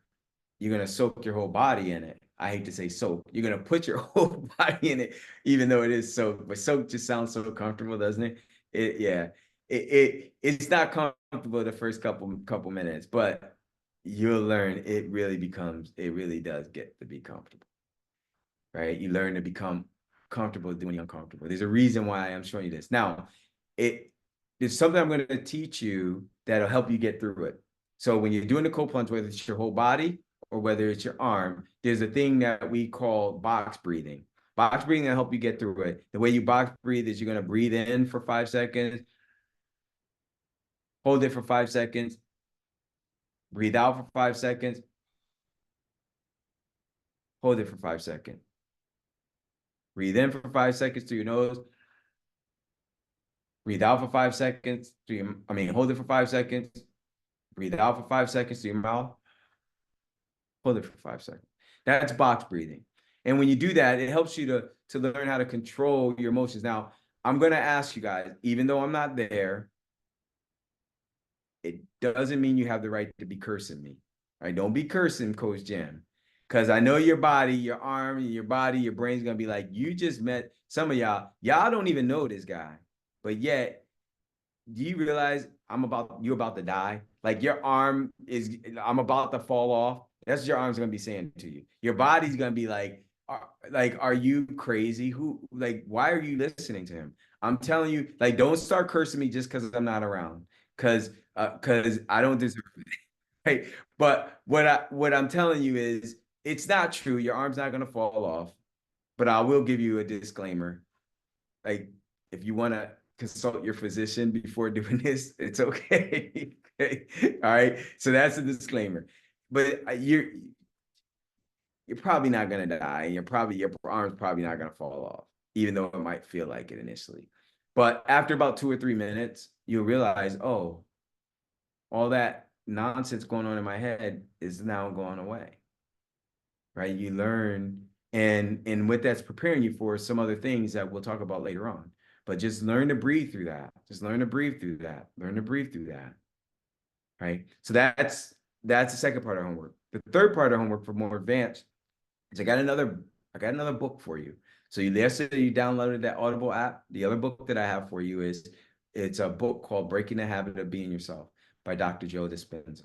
I recommend you listen to the book. It's great. It's a great book. It's going to explain to you a lot about fighting fear for faith. However, he doesn't put it that way. It's going to explain to you a lot about getting comfortable, being uncomfortable, although he doesn't explain to you that way. It's going to explain to you a lot about what you've done to accomplish who you are now, that's allowed you to do what you've done to get you where you are now, is not who you have to be. That's going to allow you to do the things that you need to do, that you're going to have to do in order to become the person. I mean, in order to accomplish the things that God's given you big vision for, that no one else that you know in your family has even come close to accomplishing. He's going to explain to you, but he won't put it that way either. Right. But so listen to the book. Great book. He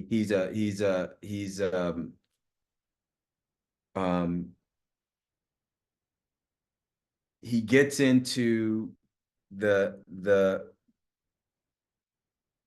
how the brain, he's a real doctor, and he gets into how the brain connects with the body, but it also connects with the outside world as well, and how it's all connected. Right. So I'm not going to get too much into that, and I'm not going to get too much deeper into that, but he goes into it from a medical perspective, and how it all is connected, and how you have a lot more control, how we have a lot more control than we really know. Seeing the unseen, evidence of things not yet seen, substance of things hoped for. He won't explain it that way either, but he explains it from a medical perspective, and I want you to see that. So with that said, hopefully this was helpful. Get the homework done. Team no sleep. If y'all with me, type in team no sleep. Because some of y'all, and what I mean by that doesn't mean don't get any sleep. Like, go ahead and get some sleep. But what I mean is, you might just get a little bit less sleep. It means you might stay up a little bit later, hopefully, so that you can get some of this stuff done. And you're going to wake up a little bit earlier so that you can get some of this stuff done. So you're going to get less sleep. Team no sleep, right? Why is that important? Because guess what? It's already day 2. It's not even day 2. It's the end of day 2. Tomorrow's going to be here, and then we're going to be at the end of day 3, and it's only going to be one more day left. Like, get the most out of this thing, because you got 4 days. It's going fast. If you implement and you're getting results, and then you desire and you come back and we start going through some of this stuff, you'll understand, like, it becomes yours. And then we'll just build on that. But this is the stuff that's going to change your life.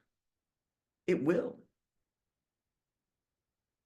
And once you get it, it's hard to unget it, unless you just decide you've given up. I've seen people do it. It breaks my heart. It's hard to see. But it ain't for everyone.